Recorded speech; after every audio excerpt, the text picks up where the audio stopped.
સ્ત્રી દાર્શનિક દ્રષ્ટિએ જોવા જઈએ તો એ સમૃદ્ધિનું કેન્દ્ર બિંદુ છે.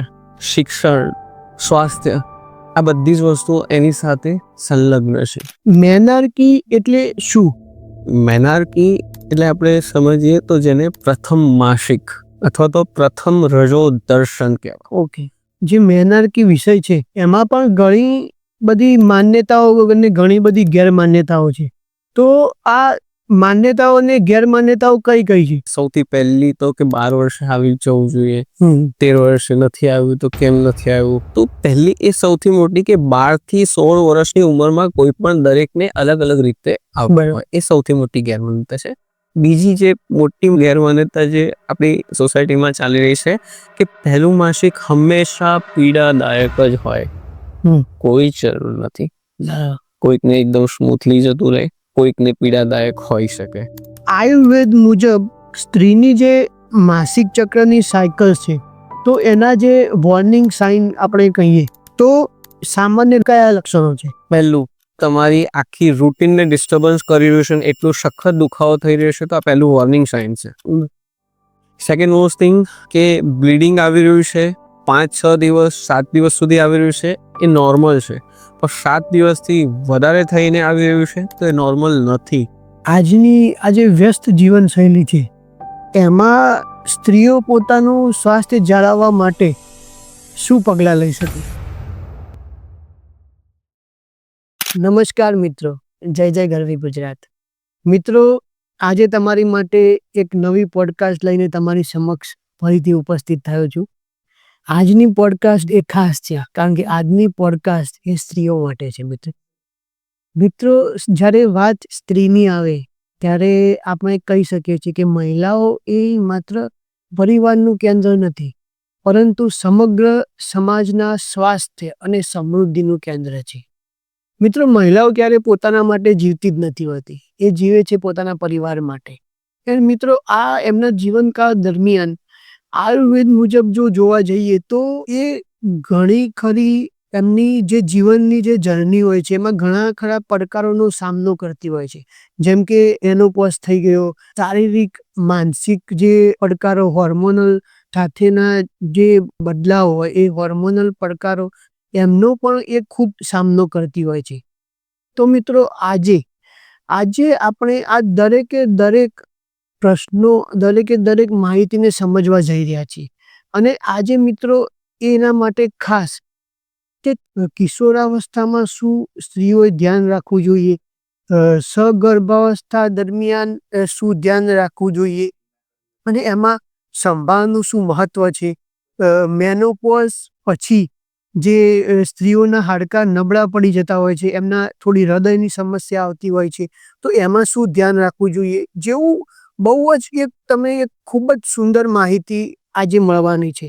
અને એ માહિતી તમને મેળવવા માટે આજે આપણી સાથે ઉપસ્થિત છે ડૉક્ટર લિમેશ ખત્રી, કે જેઓ સ્ત્રી રોગ, આયુર્વેદ અને પંચકર્મ નિષ્ણાત છે. છેલ્લા 13 વર્ષથી એમને આયુર્વેદનો અનુભવ છે અને આ જ આયુર્વેદના અનુભવથી 10,000થી વધારે દર્દીઓને એ ખૂબ જ સરસ સારવાર આપી ચૂક્યા છે. અત્યારે હાલ ડૉક્ટર લિમેશ ખત્રી સ્ત્રોતસ આયુર કેર સેન્ટર, જે પાલડી અમદાવાદ ખાતે આવેલું છે, ત્યાં ખૂબ જ સુંદર સારવાર આપે છે. તો ચાલો મિત્રો, આજની પોડકાસ્ટની શરૂઆત કરીએ. સૌપ્રથમ તો તમારું હું સ્વાગત કરું છું મારા પોડકાસ્ટ શોમાં. તમે તમારો જે અમૂલ્ય સમય, તમારો જે વ્યસ્ત સમયગાળામાંથી જે સમય નીકાળીને આવ્યા છો એ માટે ખૂબ ખૂબ આભાર. આપણે આજે જે સ્ત્રી વિશે જે ચર્ચા કરવાના છીએ, આપણે બધા માનીએ છીએ કે નારી તું નારાયણ, તો એ સ્ત્રી વિશે આપણે આજે ચર્ચા કરવાના છીએ. સૌપ્રથમ હું એ પૂછીશ કે સ્ત્રીનું મહત્વ દાર્શનિક અને મેડિકલ દ્રષ્ટિએ શું છે? સ્ત્રી દાર્શનિક દ્રષ્ટિએ જોવા જઈએ તો એ સમૃદ્ધિનું કેન્દ્ર બિંદુ છે. શિક્ષણ, એજ્યુકેશન, સ્વાસ્થ્ય, આ બધી જ વસ્તુઓ એની સાથે સંલગ્ન છે. ધનલક્ષ્મીથી લઈ અને સ્વાસ્થ્ય અને શિક્ષણ, પરિપક્વતા.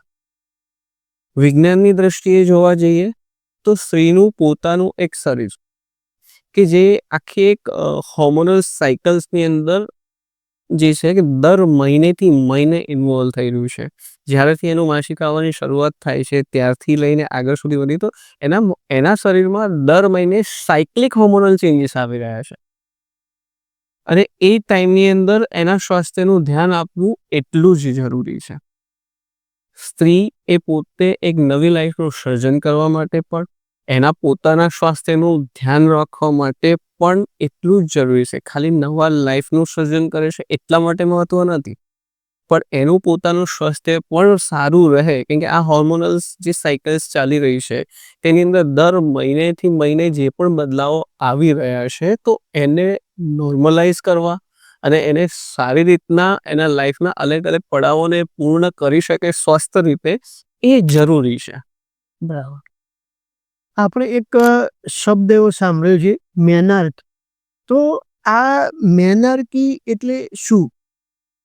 બીજી વસ્તુ કે આયુર્વેદમાં એના વિશે શું માહિતી અપાઈ છે? એન્ડ આ મેનાર્કીની સામાન્ય ઉંમર કઈ છે? મેનાર્કી એટલે આપણે સમજીએ તો જેને પ્રથમ માસિક અથવા તો પ્રથમ રજો દર્શન કહેવાય. ઓકે. જે દીકરી પુખ્ત અવસ્થા તરફ આગળ વધી રહી છે તો એની અંદર જ્યારે માસિક ચક્રની શરૂઆત થાય છે, જે પહેલી વખતનું જે માસિક આવે છે જેને મેનાર્કી ટર્મ્સથી મેડિકલ સાયન્સમાં ઓળખવામાં આવે છે. આયુર્વેદની દ્રષ્ટિએ અને સામાન્ય મેડિકલ દ્રષ્ટિએ જોવા જઈએ તો 12 વર્ષથી 15-16 વર્ષ સુધીની ઉંમર એ સામાન્ય ઉંમર છે.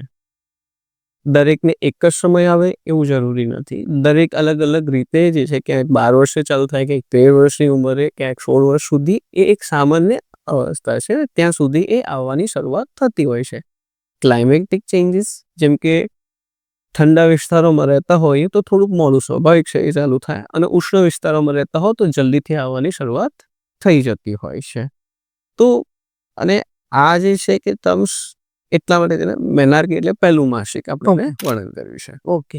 તો આજે મેનાર્કી, તો મેનાર્કીથી મેનોપોઝ સુધી જો સ્ત્રી સ્વાસ્થ્યનું ધ્યાન ના રાખવામાં આવે તો સ્ત્રીને કઈ કઈ વ્યાધિનો સામનો કરવો પડી શકે છે? આ એક આખો લાંબો વિસ્તારથી આપી શકાય એવો જવાબ છે. ઓકે. મેનાર્કી એટલે પહેલું માસિક, મેનોપોઝ એટલે કે માસિકનો અંત. ઓકે. આની વચ્ચે અલગ અલગ એજ ફેક્ટર્સ આવી રહ્યા છે. મેનાર્કી સમયની અંદર જોઈએ તો સામાન્ય રીતે ડિસ્મેનોરિયા, જેને મેડિકલ ટર્મ્સની અંદર કહીએ, સાદી સરળ ભાષામાં કહીએ તો પેટમાં બહુ સખત દુખાવો થયો. પછી આગળ વધીએ મિડ એજ ઉપર, જ્યારે પરિપક્વ તરફ એક સ્ત્રી પુખ્ત અવસ્થા તરફ પહોંચે છે બાળકીથી પુખ્ત અવસ્થા સુધીમાં, તો ત્યાં કહી શકાય તો પીસીઓડી, એન્ડોમેટ્રિયોસિસ, ચોકલેટ સિસ્ટ વગેરે જેવા ઇસ્યુઝ, સાયકોલોજીકલી કહેવાય સ્ટ્રેસ, એન્ઝાયટી, કે આ બધી વસ્તુઓ, કે લોનલીનેસ. પછી હજુ આગળ જો મેનોપોઝ તરફ આગળ વધી રહ્યા છે તો પેરામેનોપોઝ અને મેનોપોઝની એજમાં જતામાં કહી શકાય તો સાંધાની અંદર ઘસારો વધુ ઝડપથી વધો, સાંધા નબળા પડવા, આર્થરાઇટિસની કન્ડિશન, કાર્ડિયક રિસ્ક વધી જવું, અને એની સાથે એન્ડોક્રિનોલોજીના એક સિસ્ટમ હોર્મોન્સના બદલાવોના લીધે ડાયાબિટીસ જેવા રોગનું અથવા તો થાઇરોઇડ વગેરે જેવી કન્ડિશન્સ, કે આવા ઘણા બધા પ્રોબ્લેમ્સ જે છે એની અંદર આવતા હોય છે. તો એ કારણોસર સ્ત્રીનું સ્વાસ્થ્ય સારી રીતના જળવાય એની શરૂઆત મેનાર્કી એટલે કે પહેલું માસિક આવે અને એના પહેલાથી જ કરવી જોઈએ. ત્યાંથી લઈને છેક મેનોપોઝ સુધીના અલગ અલગ પડાવની અંદર ક્યાં અને શું જરૂરી છે એ બધા વિષયોમાં આપણે એક ખાસ ધ્યાન આપવું જરૂરી છે. મેનાર્કી પહેલા શું તૈયારી કરવી જોઈએ અને એની તૈયારી ક્યારથી કરવી જોઈએ? બહુ સારો ક્વેશ્ચન છે. મેનાર્કી એટલે કે પહેલું માસિક, હવે આની આપણા કહેવાય કે સમાજની અંદર અથવા તો લોકોની અંદર બહુ અસમંજસ ઘણી વખત થતી હોય છે. ઘણી વખત આપણે એને બહુ ખુલ્લા વિચારોથી વિષયોને મૂકવા માટે નથી આગળ વધી શકી રહ્યા હોતા. શરૂઆત જ્યારેથી કહેવાય કે બાળક દુનિયામાં આવે છે ત્યારથી જ એનું ધ્યાન આપવું જરૂરી છે. પણ ખાસ મેનાર્કી જેવા વિષયની આપણે વાત કરીએ તો જ્યારે દીકરી 8-9 વર્ષની ઉંમરથી આગળ વધે ત્યારેથી એ જો એની સાથે એક સંવાદ થવો જોઈએ. એને એ વિષયોથી ધીરે ધીરે કહેવાય ને કે તમારે એજ્યુકેટ કરવું જોઈએ. એને બેઝિક આછો પાતળો એક સમજ અથવા તો જ્ઞાન એ વિષયનું પીરસવું જોઈએ. એઝ અ બિંગ પેરેન્ટ્સ આપણે એને એક નાનકડી મેન્સ્ટ્રુઅલ કિટ અથવા તો કઈ વસ્તુઓ એની પાસે જ્યારે એને પહેલી વખત માસિક આવે તો એની શું તૈયારીઓ હોવી જોઈએ એ બધી વસ્તુઓની ત્યાં તૈયારીઓ આપવી જોઈએ. જેમ કે એક નાનકડી મેન્સ્ટ્રુઅલ કિટ તરીકે આપણે એને જ્યારે એના સેકન્ડરી કેરેક્ટર્સ ડેવલપ થવાના ચાલુ થાય તો ત્યારે એને એ આપી દેવી જોઈએ. સેકન્ડરી સેક્સ કેરેક્ટર્સ જ્યાંથી આપણને એક ચિહ્નો મળે છે કે હવે એ લગભગ કહેવાય કે 6-8 મહિનામાં કે એને દિવસે પહેલું માસિક આવવાની શરૂઆત થઈ શકશે. બરાબર. એવા કેરેક્ટર્સને આપણે જોઈએ તો સડન હાઈટ વધવી કે પછી બ્રેસ્ટનું ડેવલપમેન્ટ થવું, જેનેટલ એરિયાઝની અંદર જે છે કે હેર ડેવલપ થવા, સફેદ સ્ત્રાવ જે છે કે આવવાની શરૂઆત થવી, તો આ બધા એક લક્ષણો છે. તો એની પહેલા એક નાનકડી કિટ કે જેની અંદર કહેવાય કે ક્લીન હાઇજેનિક ક્લોથ હોય અથવા તો સેનેટરી કહેવાય કે આપણે નેપકિન્સ કે હોય એમાં કંઈક હોય, એક અંડરગાર્મેન્ટ્સનો સેટ હોય અથવા તો પેડ્સ વગેરે કંઈ પણ વસ્તુ અંદર મૂકી રાખી હોય, એક નાનકડી પોઝિટિવ નોટ હોય કે જ્યાં એને આપણે કહેવાય કે પોઝિટિવ વેથી વધાવી લઈએ કે જેથી એના બોડીમાં આવેલા એકદમ ક્ષણિક ચેન્જીસ માટે એ પ્રિપેર્ડ નથી. તો એક એને નાનકડી પોઝિટિવ નોટ મળે અને સાથે જ ત્યાં એક કંઈ પણ એના પ્રોબ્લેમ્સ કે ઇશ્યુઝ હોય તો એના જે પણ ફેમિલી ફિઝિશિયન અથવા તો કોઈ પણ કોને સંપર્ક કરીને ક્વેરીઝ ક્લિયર કરી શકે તો એવો એક કોન્ટેક્ટ નંબર સાથે હોય. બેઝિકલી બહુ વધારે પેટમાં બેડમાં દુખતું હોય તો એક નાનું રોલ ઓન કે જેનાથી પેન રિલીફ ઇન્સ્ટન્ટલી લોકલ ટ્રોપિકલથી થઈ શકે એવું કંઈક સાથે હોય અથવા તો મૂડ સ્વિંગ્સ કે આવું કંઈક હોય તો એક કહેવાય કે ગ્લુકોઝ ઇન્સ્ટન્ટ મળી શકે એવું કંઈક જેને એન્ઝાયટીથી થોડુંક શાંત કરી શકે. તો આ બધી તૈયારીઓ છે. જે મેનાર્કી વિષય છે એમાં પણ ઘણી બધી માન્યતાઓ અને ઘણી બધી ગેરમાન્યતાઓ છે. તો આ માન્યતાઓ અને ગેરમાન્યતાઓ કઈ કઈ છે એન્ડ એમાં પણ આપણે જોવા જઈએ તો આયુર્વેદ એના વિશે શું કહે છે? પહેલો તો કહેવાય કે મેનાર્કી પહેલું માસિક ઘણા બધાની સૌથી પહેલી તો કે 12 વર્ષે આવી જવું જોઈએ, 13 વર્ષે નથી આવ્યું તો કેમ નથી આવ્યું, મારા જે ફેમિલી મેમ્બર્સ હતો મારા કોઈ પણ સગાને તો આટલું આવી ગયું, આને કેમ નથી આવ્યું.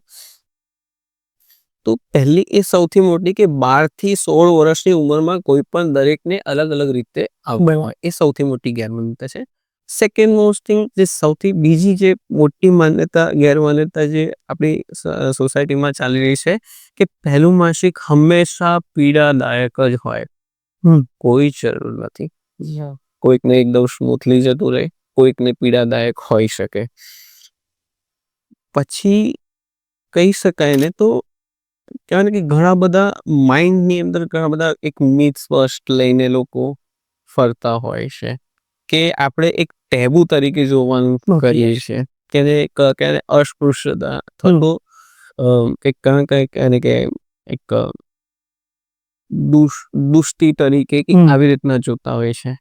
જ્યારે માસિક એ નોર્મલ એક દરેક સ્ત્રીનો એક શરીરમાંથી શરીર રચનાનો એક ડેવલપમેન્ટનો એક ભાગમાંથી એક છે કે જે દર મહિનેથી મહિને ઋતુસ્ત્રાવ અથવા તો રજસ્ત્રાવ થતો હોય છે. એ સામાન્ય છે. બીજી ગેરમાન્યતા મેનાર્કી વખતે એ જોવા મળતી હોય છે કે જ્યારે આવે એટલે 2-3 વર્ષ સુધી એબનોર્મલ અથવા તો સાયકલ હજુ રિસેટ ન થાય કે આવી એક ગેરમાન્યતા સૌથી વધારે સોસાયટીમાં જોવા મળતી હોય છે. તો પહેલું તો એકાદ વર્ષ સુધી કદાચ ઇરેગ્યુલરિટી સાથે આવે છે તો બરોબર છે, પણ એનાથી વધારે લાંબો સમય સુધી જો સાયકલની હજુ જો રેગ્યુલરિટીઝ ના થઈ હોય તો એ વખતે ચોક્કસ રીતે મેડિકલ ઇન્ટરવેન્શનની ખાસ કહેવાય ને કે ડૉક્ટર કન્સલ્ટન્સીની જરૂર પડતી હોય છે. આયુર્વેદની દ્રષ્ટિએ જોવા જઈએ તો જ્યારે પણ આને જે છે ને આયુર્વેદે વાયુ પિત્ત અને કફ ત્રિદોષના સંબંધમાં ધ્યાનથી લેવામાં આવ્યું છે. આયુર્વેદ એવું કહે છે કે રજસ્ત્રાવ સામાન્ય રીતે કહેવાય ને કે પીડા રહિત હોવું જોઈએ.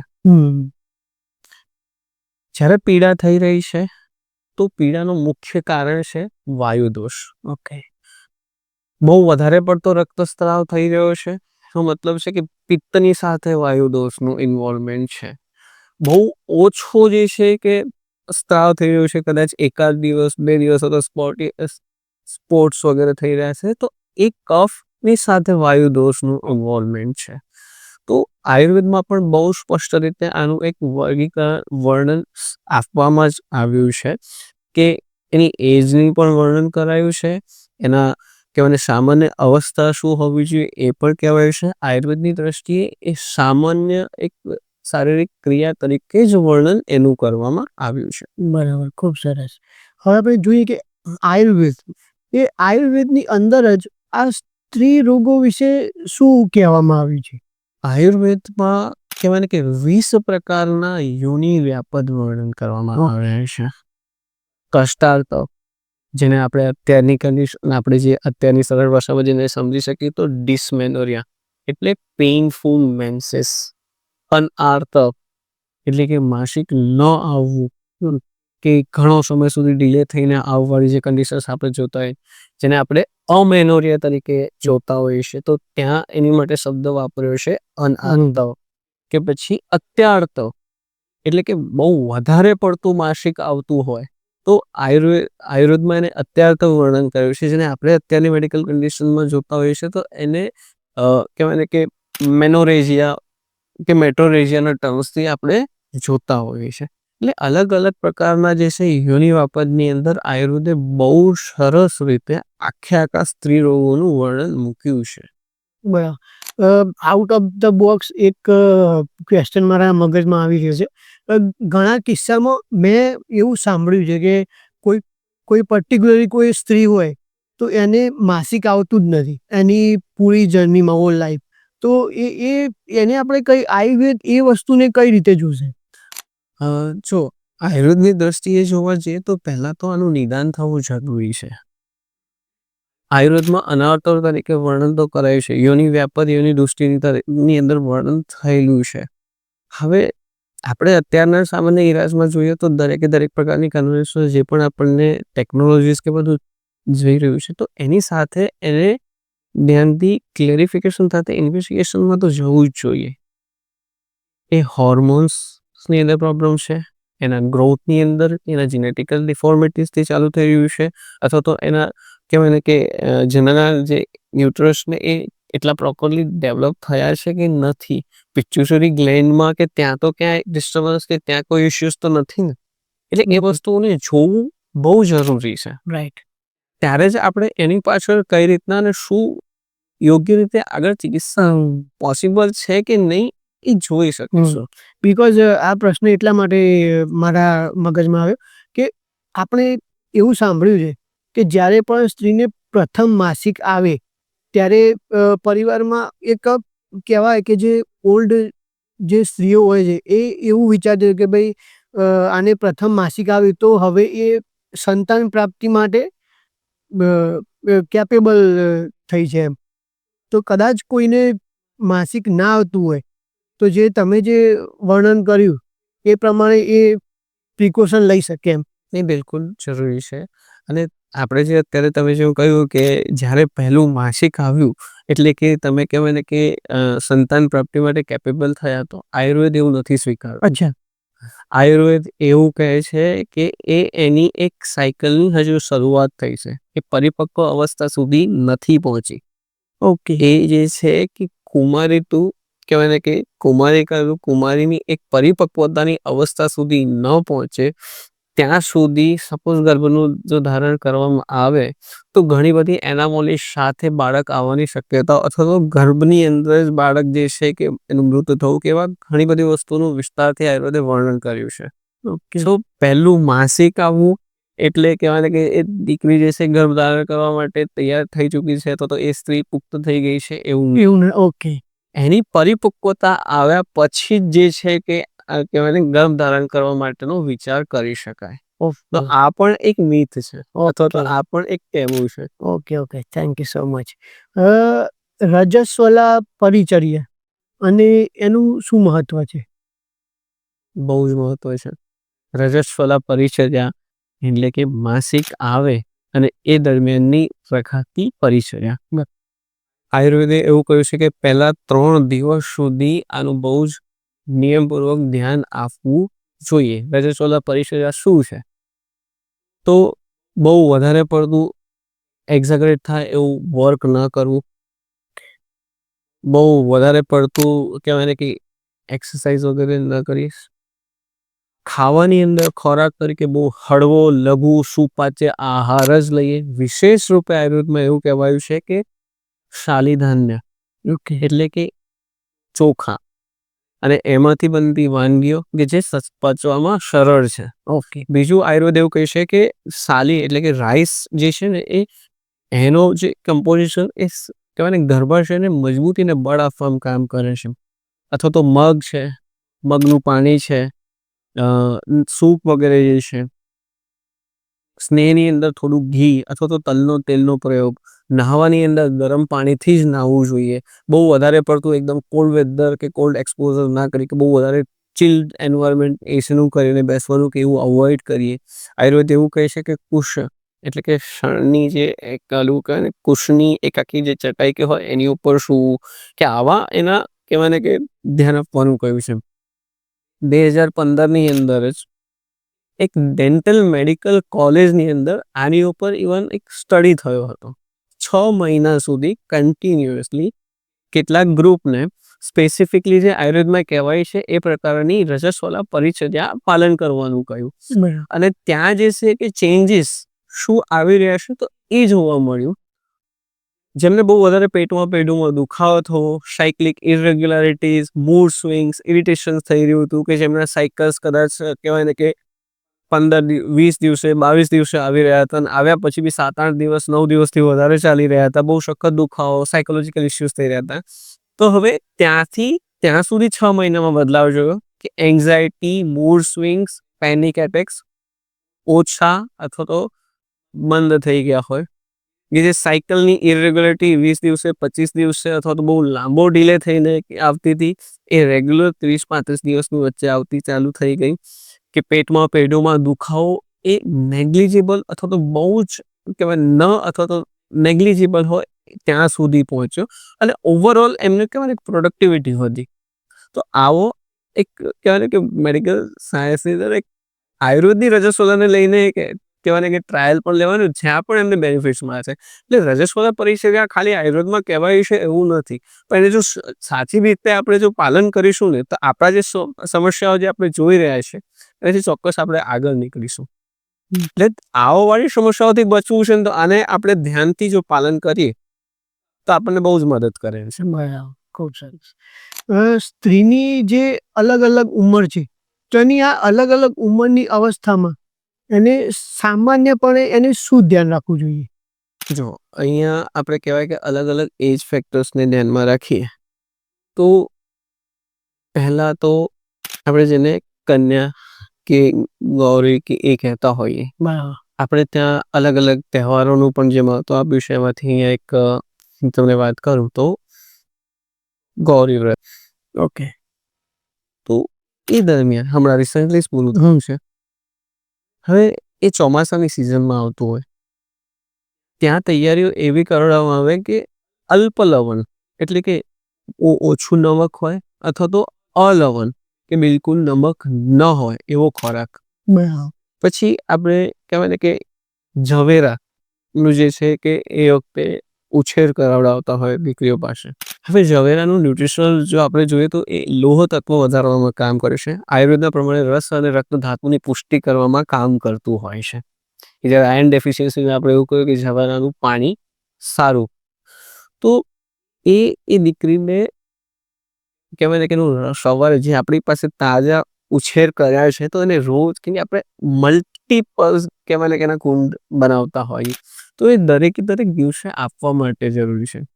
કેમ કે આ એક એવી અવસ્થા છે કે જ્યાં કહેવાય ને કે કફ ઓછો થવો, પિત્તને ધીરે ધીરે વધારવું, રસથી રક્ત ધાતુની પુષ્ટિ કરવી. કે આયુર્વેદ એવું કહે છે કે આર્તવ એટલે કે મેન્સેસ એ રસથી રક્ત ધાતુની પુષ્ટિ થાય તો એની ઉપધાતુ તરીકે આર્તવનું વર્ણન કરાયું છે. તો હવે એને તમે યોગ્ય રીતે પુષ્ટ અને પ્રબળ બળવાન કરશો તો એની એક આખી એક સાયક્લિક જર્ની નોર્મલસી સુધી પહોંચશે. દેન મેનાર્કી સમય. ઓકે, જ્યારે તમે શરૂઆત જે ગૌરી અથવા તો બહુ નાનકડી ઉંમરથી ધ્યાન આપવાનું શરૂઆત કર્યું તો એનો મેનાર્કીનો સમય પણ યોગ્ય રીતે અને સુયોગ્ય રીતે શાંતિપૂર્વક સ્વસ્થપૂર્વક પૂર્ણ થશે. બરાબર.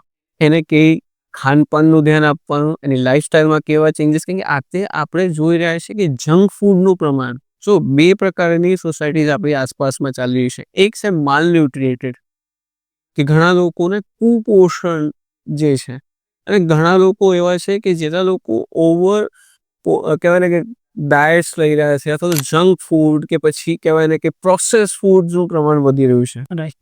તો આપણે આ જે 21st સેન્ચુરીમાં બેઠા છે પણ એને એક કહેવાય ને કે યોગ્ય રીતે માઇન્ડફુલનેસ કે થોટફુલનેસ સાથે યુઝ કરવું જોઈએ. દરેક વખતે કહેવાય ને ટેસ્ટી ફૂડ હેલ્ધી હોય એ જરૂરી નથી, અને હેલ્ધી ફૂડ અનટેસ્ટી કે નોન ટેસ્ટી હોય કે કહેવાય ટેસ્ટ વગરનું કે ટેસ્ટલેસ હોય એવું બી જરૂરી નથી. તો આ કહેવાય ને કે કુમારી અવસ્થા, કુમારીથી જે અથવા તો મેનાર્કીની અવસ્થા થાય છે ત્યારે ડેલી એનું રેજિમેન રજસ્વલાચર્યા કે એ બધી વસ્તુનું ધ્યાન અપાય. કે આપણે જોતા હોય કે એજ્યુકેશનનો ટાઈમ હોય છે તો આપણે રાત્રે મોડે સુધી જાગવાનું, સવારે મોડા ઉઠવું, ડાયટરી ન્યુટ્રિશનલી ધ્યાન ન આપવું, એક્સરસાઇઝ વગેરે ન થવી, તો એ ત્યાંથી શરૂઆત થાય ને ઘણા બધા એવા કહેવાય કે અત્યારની જે સો કોલ્ડ લાઈફસ્ટાઈલ જે ડિસઓર્ડર્સ વધી રહ્યા છે તો એનું એ કારણ બનતું જાય છે. પછી આગળ વધીએ તો મિડ એજ ઉપર 25 થી 30 કે 35 વર્ષની એજ, કે જે એક વુમન નવી લાઈફની જો શરૂઆત કરે છે તો એને કહેવાય ને કે એક કહેવાય ને કે આગળ વધતા સંતાન પ્રાપ્તિની ઈચ્છા હોય તો આગળ વધવું છે. તો હવે જ્યારે શરૂઆતથી ધ્યાન નથી અપાયું તો એની મેન્સ્ટ્રુઅલ ઇરેગ્યુલારિટીઝ કે આ થતા આગળ વધતા પીસીઓડી, એન્ડોમેટ્રિયોસિસ કે અમેનોરિયા એટલે કે માસિક ન આવવું, કે મેન્સ્ટ્રુઅલ ડિસ્ટર્બન્સ, હોર્મોનલ ડિસ્ટર્બન્સ, કે થાઇરોઇડ, કે હોર્મોનલ બીજા બધા પ્રોબ્લેમ્સ, કે આ બધી વસ્તુ ત્યાં જોવા મળતી હોય. કે હજુ આગળ વધીએ, મિડ એજ ઉપર આપણે આગળ વધીએ, કે જેને આપણે પેરીમેનોપોઝલ અને મેનોપોઝલ ટાઈમ પીરિયડ જોતા હોઈએ છીએ, તો એ હોર્મોન્સમાં એટલા બધા ચેન્જીસ આવી રહ્યા છે, એસ્ટ્રોજનનું લેવલ્સને જે બદલાઈ રહ્યું છે, કે માસિક ધીરે ધીરે ઓછું થવું, બંધ થવું, તો હવે એ ટાઈમની અંદર એને સાયકોલોજીકલી પણ બહુ બધા ઇશ્યુઝ જોવા મળતા હોય છે. ઇરિટેટેડ સતત રહેવું, કે પછી એકદમ ગુસ્સો, આક્રમકતા વધવી. તો ત્યાં એ સ્ત્રીએ કહેવાય ને કે મનને કેવી રીતના શાંત કરવું એ પ્રકારના પ્રયોગો, સાથે જ એની ડાયટરી ન્યુટ્રિશનલી ખાસ ધ્યાન આપવું કે જેના સાંધા મજબૂત બને, હોર્મોનલ ચેન્જીસ ટાઈમની અંદર માંસપેશીઓને અને સાંધાને મજબૂતી સાથે એ આગળ વધારી શકે, જેથી એને કોમ્પ્લિકેશન્સ, મેનોપોઝ, પેરીમેનોપોઝમાં આવી રહેલા કોમ્પ્લિકેશન્સથી બચી શકે, અને મેનોપોઝ પછીના આવવાવાળા જે કોમ્પ્લિકેશન્સ છે, જેમ કે કહી શકીએ તો ઓસ્ટિયોઆર્થરાઇટિસ, ઓસ્ટિયોપોરોસિસ, કે ડાયાબિટીસ, કાર્ડિયક રિસ્ક વધી જવું, આ બધાથી બી પ્રિવેન્શન લાવવાની અંદર પણ જો ધ્યાન આપીએ તો આપણે સ્વસ્થ રીતે જીવન જીવી શકીએ એમ છે. બરાબર. માસિકની શરૂઆત થાય ત્યારે કિશોરીઓએ ખાસ કરીને શું કાળજી લેવી જોઈએ? રાત્રે મોડે સુધી જાગવું એ બંધ કરે. બરાબર. બહુ વધારે પડતું જંક ફૂડ ના લે.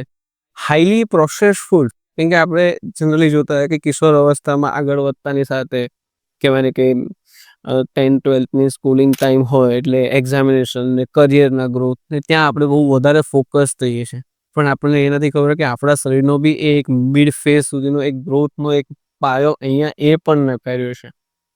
સો અહીંયા આપણી ડાયટ એટલી ચોક્કસ હોવી એ જરૂરી છે કે આપણે રેગ્યુલર કહેવાય ને કે આઉટપુટ્સ વધારવા છે તો કહેવાય ને કે આયુર્વેદ એવું કહે છે આહાર, વિહાર અને બ્રહ્મચર્ય 3 વસ્તુનું ધ્યાન આપવું જરૂરી છે. એટલે કે ખાનપાન યોગ્ય હોવું જોઈએ, વિહાર, કે પછી નિદ્રા, 3 ઉપસ્તંભ કહેવાય છે કે આહાર, નિદ્રા અને બ્રહ્મચર્ય. આ આયુર્વેદના 3 ઉપસ્તંભ છે. નિદ્રા એટલે કે ટાઈમલી સ્લીપ, અને બીજું એક નિદ્રા કહેવાય છે જેને કહેવાય છે બ્રહ્મ નિદ્રા કહેવાય છે આયુર્વેદમાં. એટલે કે યોગ, પ્રાણાયામ, મેડિટેશન્સ તમારા ઓવરઓલ આઉટપુટને વધારશે. કે પછીની જે છે કે આ બેઝિક છે.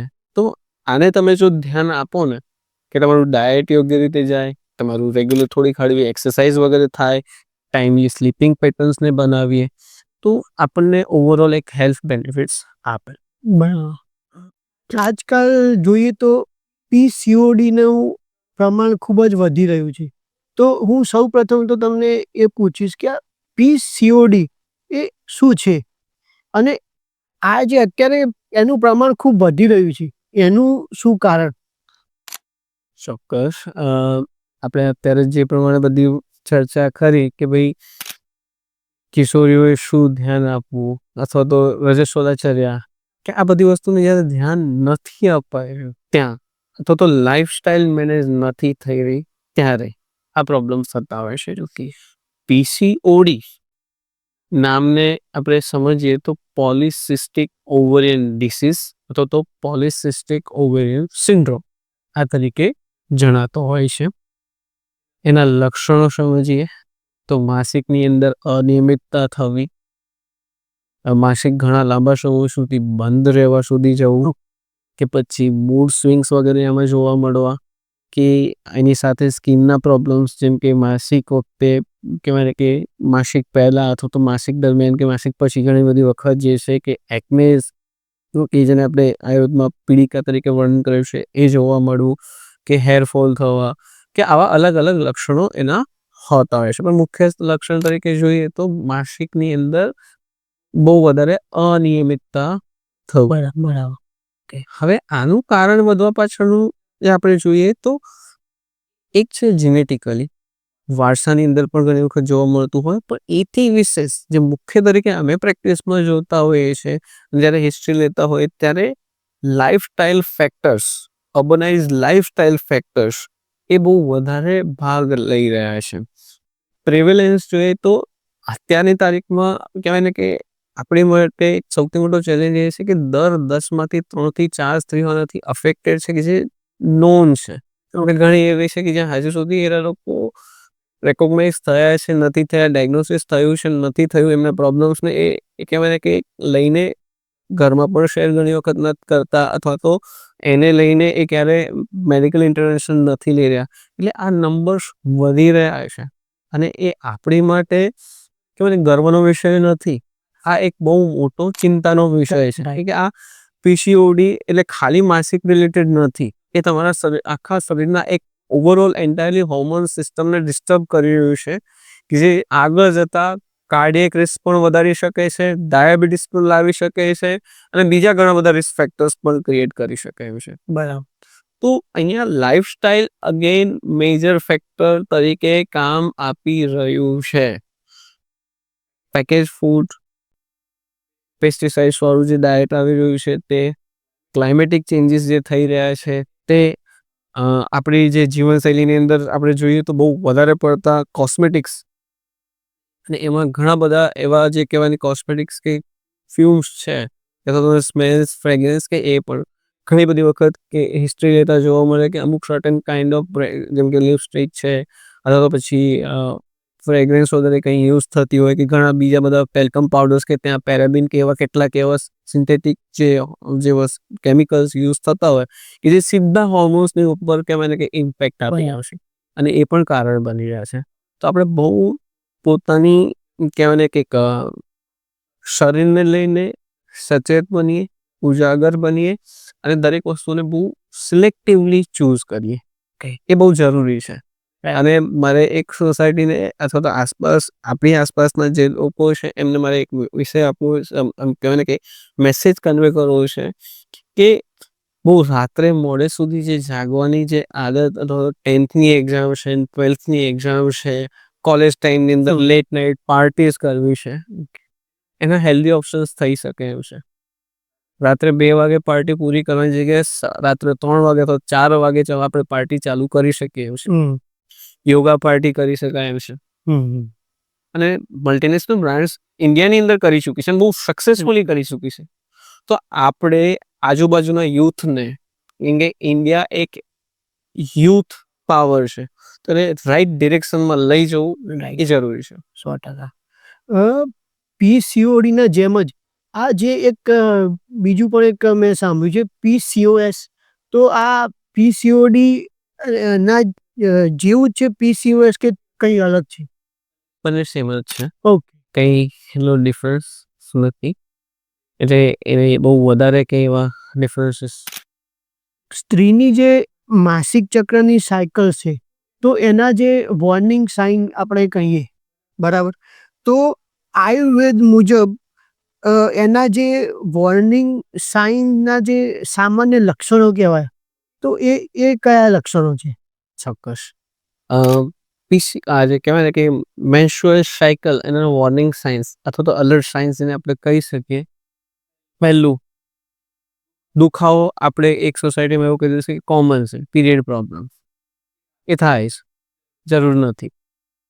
સામાન્ય ક્રેમ્સ આવવા અથવા તો જેને આપણે બેર કરી શકીએ એટલા હોય, ઇટ્સ ઓકે.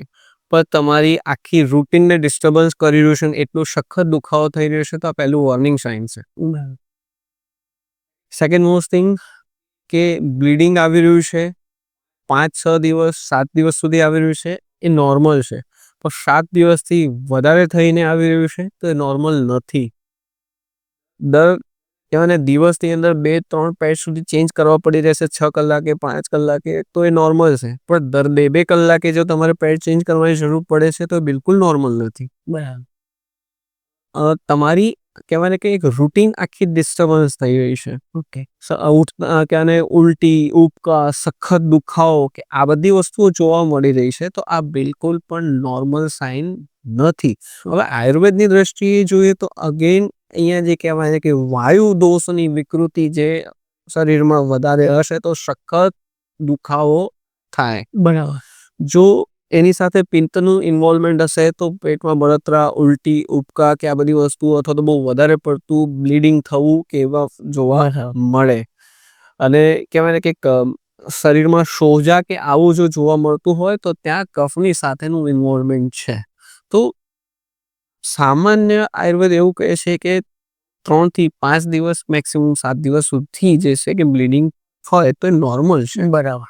હવે આયુર્વેદ મુજબ ગર્ભાધાન પૂર્વે, ગર્ભ રહ્યા બાદ અને પ્રસૂતિ થયા બાદ શું ધ્યાન રાખવું જોઈએ અને એ ધ્યાન રાખવાના ફાયદા શું? ગર્ભધાન પૂર્વે એટલે કે ગર્ભ રાખતા પહેલા આયુર્વેદ એવું કહે છે કે બાળકની ઉત્પત્તિ અથવા તો એનું સંસ્કારોનું સિંચન, આપણે જેને કહી શકાય એનું એજ્યુકેશન, સરળ ભાષામાં જ લઈ લો, જ્યારેથી આપણે પરિકલ્પના કરીએ છીએ ત્યારથી શરૂઆત થાય છે. તમે કેવું બાળકની કલ્પના કરી રહ્યા છો એ ક્યારેથી? પૂર્વેથી. તો ગર્ભાધાન પૂર્વે સ્વસ્થ બાળક આવવા માટે સ્ત્રી બીજ અને પુરુષ બીજ બંનેની શુદ્ધિ અને પુષ્ટિ થવી જરૂરી છે.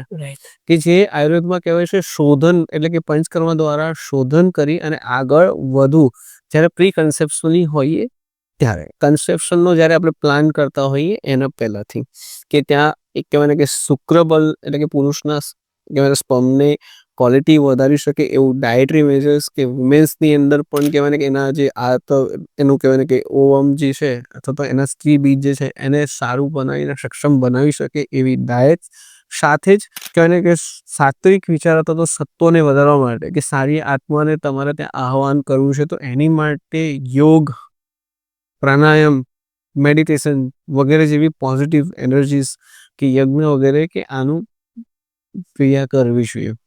ગર્ભ રહ્યા પછી દર મહિને આયુર્વેદ કહે છે કે પ્રથમ માસે કલ્લમ જાય એટલે કે નાનકડો એક શેક, યોગ શેક કે જેને કહી શકાય એ ડેવલપ થઈ રહ્યું છે. કે સસ્તે બુદ્ધિ, 6થા મહિને બાળકની અંદર બુદ્ધિનું ડેવલપમેન્ટ થઈ રહ્યું છે, બ્રેઇન ડેવલપમેન્ટ થઈ રહ્યું છે. 5મે માંસપેશી, રક્તશિરા કંડરા બની રહી છે, તો એના મસલ્સ કેવી રીતના સ્ટ્રેન્થન થઈ શકે, ડેવલપ થઈ શકે, રક્તધાતુની પુષ્ટિ કેવી રીતના થાય, કે 6થે મહિને બુદ્ધિનું ડેવલપમેન્ટ થવા માટે કેવા પ્રકારની એક્ટિવિટીઝ, કેવા પ્રકારનો આહાર, કેવા પ્રકારના સપ્લિમેન્ટ્સ આયુર્વેદના દ્રષ્ટિએ જવા જોઈએ. કે અષ્ટમે અસ્થિર ઓજમ વર્ણન કર્યું છે. આપણે સામાન્ય કહેતા કે 8મો મહિનો એટલે ભારે મહિનો, કે આમાં જરાક ધ્યાન રાખજો, સાચવજો, આવું આપણે કહેતા હોઈએ છીએ. તો ત્યાં આયુર્વેદ એવું કહે છે કે ઓજ, જેની અંદર ઓજ એટલે કે એક તેજ, વાઇટલ, એસેન્શિયલ એનર્જી જે મધર ટુ કહેવાય ને ચાઇલ્ડ એ ટ્રાન્સમિટ થતી રહેતી હોય છે 8મા મહિનામાં. તો જેની અંદર એ ઓજ હોય એ સેફર સાઈડમાં રહેતું.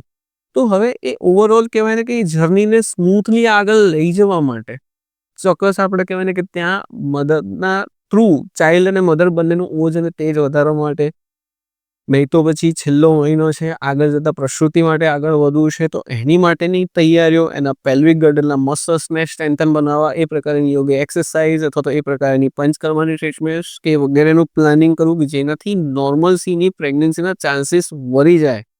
અગેન આપણા ત્યાં કહેવાય ને કે જોવા મળી રહ્યું છે કે લોકો નોર્મલ પ્રેગ્નન્સી તરફ આગળ વધવાનું ઓછું કરી રહ્યા છે. રાઈટ. પેઇન ન થાય, પેઇનથી દૂર રહેવા માટે અથવા તો મેડિકલી એડવાઇઝર કરાવી છે, નથી થઈ રહ્યું એટલા માટે, અને આવા અલગ અલગ કારણોથી તો નોર્મલ પ્રેગ્નન્સી સુધી આગળ વધવું છે તો આ જરૂરી છે. એક વખત તમારી કહેવાય ને કે જે કહેવાય ને કે સિઝેરિયન સેક્શન, સી સેક્શન વગેરે થાય છે અને બાળક આવે છે તો તમારી ઇમ્યુન સિસ્ટમ બી ડિસ્ટર્બ થઈ રહી છે. સાથે જ આ એક એવી માત્ર સર્જરી છે, એકમાત્ર એવી સર્જરી આગળ જઈ રહી છે કે ત્યાં તમે 72 અવર્સનો પણ કહેવાય ને કે રેસ્ટ પીરિયડ નથી અપાતો. તમે જેવા કોન્શિયસ થાવ છો એટલે તમારે સેકન્ડ લાઈફ તમે જે સોસાયટીમાં લાવ્યો છો એને ફીડ કરવા માટે તૈયાર થવાનું છે સર્જરી પછી પણ. સો નોર્મલ પ્રેગ્નન્સી અને નોર્મલ લેબર સુધી જવા માટે પણ જે છે કે આપણે આ વિજ્ઞાન અને ગર્ભ સંસ્કાર મદદરૂપ છે. અગેન આપણે આગળ ચાલતા જઈએ તો પ્રસૂતિ બાદની પરિચર્યા જે આયુર્વેદનો બહુ જ મોટો એક કન્સેપ્ટ છે. આપણે આસપાસની સોસાયટીમાં જોઈ રહ્યા છીએ કે પ્રેગ્નન્સી પછી તો હવે લાઈફ ટાઈમ કમર દર્દ અથવા તો બેકએક રહેવાનું જ છે. આપણે સ્વીકૃતિ કરી લીધી છે જે બિલકુલ જરૂરી નથી. બીજું, આયુર્વેદ 62 પ્રકારના કોમ્પ્લિકેશન્સ વર્ણન કર્યું છે અને એ 62 પ્રકારના કોમ્પ્લિકેશન્સમાં અસ્થમા જે પ્રેગ્નન્સી બાદ એક સ્ત્રીને મળતું હોય છે, પેરાલિસિસ કે બીજા ઘણા એવા ગંભીર અથવા તો આપણે અત્યારે જોતા હોય કે પોસ્ટ પાર્ટમ કહેવાય ને શોક, કે જ્યાં એક ટ્રોમેટાઇઝ શોકની અંદર લેડીઝ જતી હોય અને સાયકોલોજીકલ ઇસ્યુઝ થતા હોય, એવા ઘણા અલગ અલગ 62 ટાઈપ્સ ઓફ કોમ્પ્લિકેશન્સ આયુર્વેદમાં વર્ણન કર્યા છે. આનાથી બચવા માટે અને સ્ત્રીને અગેન પોતાના સ્વાસ્થ્યને તંદુરસ્ત બનાવવા માટે કે જે એની પોતાની દિનચર્યાને, રૂટીન ક્રિયાઓને નોર્મલ કરી શકવા માટે આગળ વધે, એના બાળકનું સ્વસ્થ ઉછેર કરી શકે, કે એની માટે સ્ત્રીએ અથવા તો એના પોતાના રૂટીન કામ કરવા માટે એને ફરી પાછું હેલ્થને રિગેઇન તો કરવી પડશે ને. ત્યાં પ્રસૂતિ બાદની જે સૂતિકાચર્યાનું જે વર્ણન કરાયું છે જે 50 થી 55 દિવસ સુધીની છે, જેમાં પહેલા 10 દિવસ 10 થી 12 દિવસ સ્પેસિફિકેશન સાથે કહેવાય છે, પછી અલગ અલગ પ્રકારની જે ચર્યાઓ કહેવાય છે. તો એનું ધ્યાન આપવામાં આવે તો ઓવરઓલ એની એક આખી આ જે પ્રેગ્નન્સીની જર્ની છે એ નોર્મલ થાય. નોર્મલથી બી વધારે સ્વસ્થ બાળક કે જ્યાં જીનેટિકલી એનામોલી સુધી ઓછી આવવાની શક્યતાઓ રહે, ડિફોર્મિટીઝ ઓછી હોય, ઇન્ટેલેક્ચ્યુઅલી સ્ટ્રોંગ એક અથવા તો ઇમ્યુનિટી સાથેનું બાળક હોય, પોતે સ્ત્રી સ્વસ્થ રીતે એની આખી 9 મહિનાની જર્ની આપણે આસપાસની સોસાયટીમાં જોઈશું તો અત્યારે પ્રેગ્નન્સી પીડા સ્વરૂપ બનતી જાય છે. પ્રેગ્નન્સી એ એક કહેવાય ને કે એક ફિઝિયોલોજીકલ પ્રોસેસ છે, શરીરની એક ક્રિયાનો એક ભાગ હશે, એ કોઈ બીમારી નથી ને. એની 9 મહિનાની સ્મૂથ એન્ડ હેપી જર્ની, અને આ એક સ્ત્રીની એક એવી એક ક્ષમતા ઈશ્વરે આપી છે કે નવી કહેવાય ને કે આત્માને અથવા તો નવા જીવનું સર્જન કરી શકી રહી છે, અને સર્જન ક્ષમતા એને આપી છે. અને આ 9 મહિના એની લાઈફનો એક પાર્ટ ઓફ મેમરી હોવી જોઈએ, નહીં કે પીડાનો. તો એને એન્જોયમેન્ટ સુધી આખી જર્નીને હેપી હેલ્ધી બનાવી છે ને, તો ત્યાં ગર્ભ સંસ્કાર અને ગર્ભ વિજ્ઞાન કામ આપે છે. પછીના જે આપણે વાત થઈ કે પોસ્ટ પાર્ટમ જે શોક, કે 9 મહિના સુધી તમે ગર્ભની અંદર બાળક રાખીને આગળ વધ્યા છો, એકદમ સડનલી જે છે એમ્પ્ટી થાય છે તો તમને શોક લાગે છે મારું બાળક ક્યાં ગયું, કેમ કે તમે હજુ સુધી ત્યાં સુધી કોન્શિયસનેસ સુધી પહોંચ્યા નથી. અથવા તો અસ્થમા, બેકએક, પેરાલિસિસ, આ બધા કોમ્પ્લિકેશન્સથી બચવું છે અને સ્વસ્થ રીતે જીવવું છે કે એની એક કહેવાય ને કે હેલ્થને એકદમ નોર્મલસી સુધી લઈ જવા સુધી આપણે સામાન્ય જોતા હોય કે પ્રેગ્નન્સી પછી મસલ્સ તેના લૂઝ થઈ ગયા છે, યુટ્રસ જે છે પ્રોપર કોન્ટ્રાક્ટ નથી થયું, કે પેટનો ભાગ બહાર આવ્યો છે, તો એની એની ઇલાસ્ટિસિટીને રિગેઇન કરવામાં પણ આયુર્વેદ સારી રીતના સપોર્ટ આપે છે. એટલે ઓવરઓલ એની એક હેલ્થ સ્ટેટસને નોર્મલ લઈ જવું છે તો ત્યાં આ બધા જ જે સ્ટેપ્સ છે એનો ભાગ છે. રાઈટ. બીકોઝ આપણે જો આગળના સમયમાં જોઈએ તો આપણે જોયું છે કે પહેલાં નોર્મલ ડિલિવરી જ થતી હતી, બરાબર. સી સેક્શન તો ક્યારેક જ સાંભળ્યું છે કે સી સેક્શન થયું, પણ અત્યારે જો જોઈએ છીએ તો દરેકે દરેક નોર્મલ ડિલિવરી સાંભળવા જ મળતી નથી.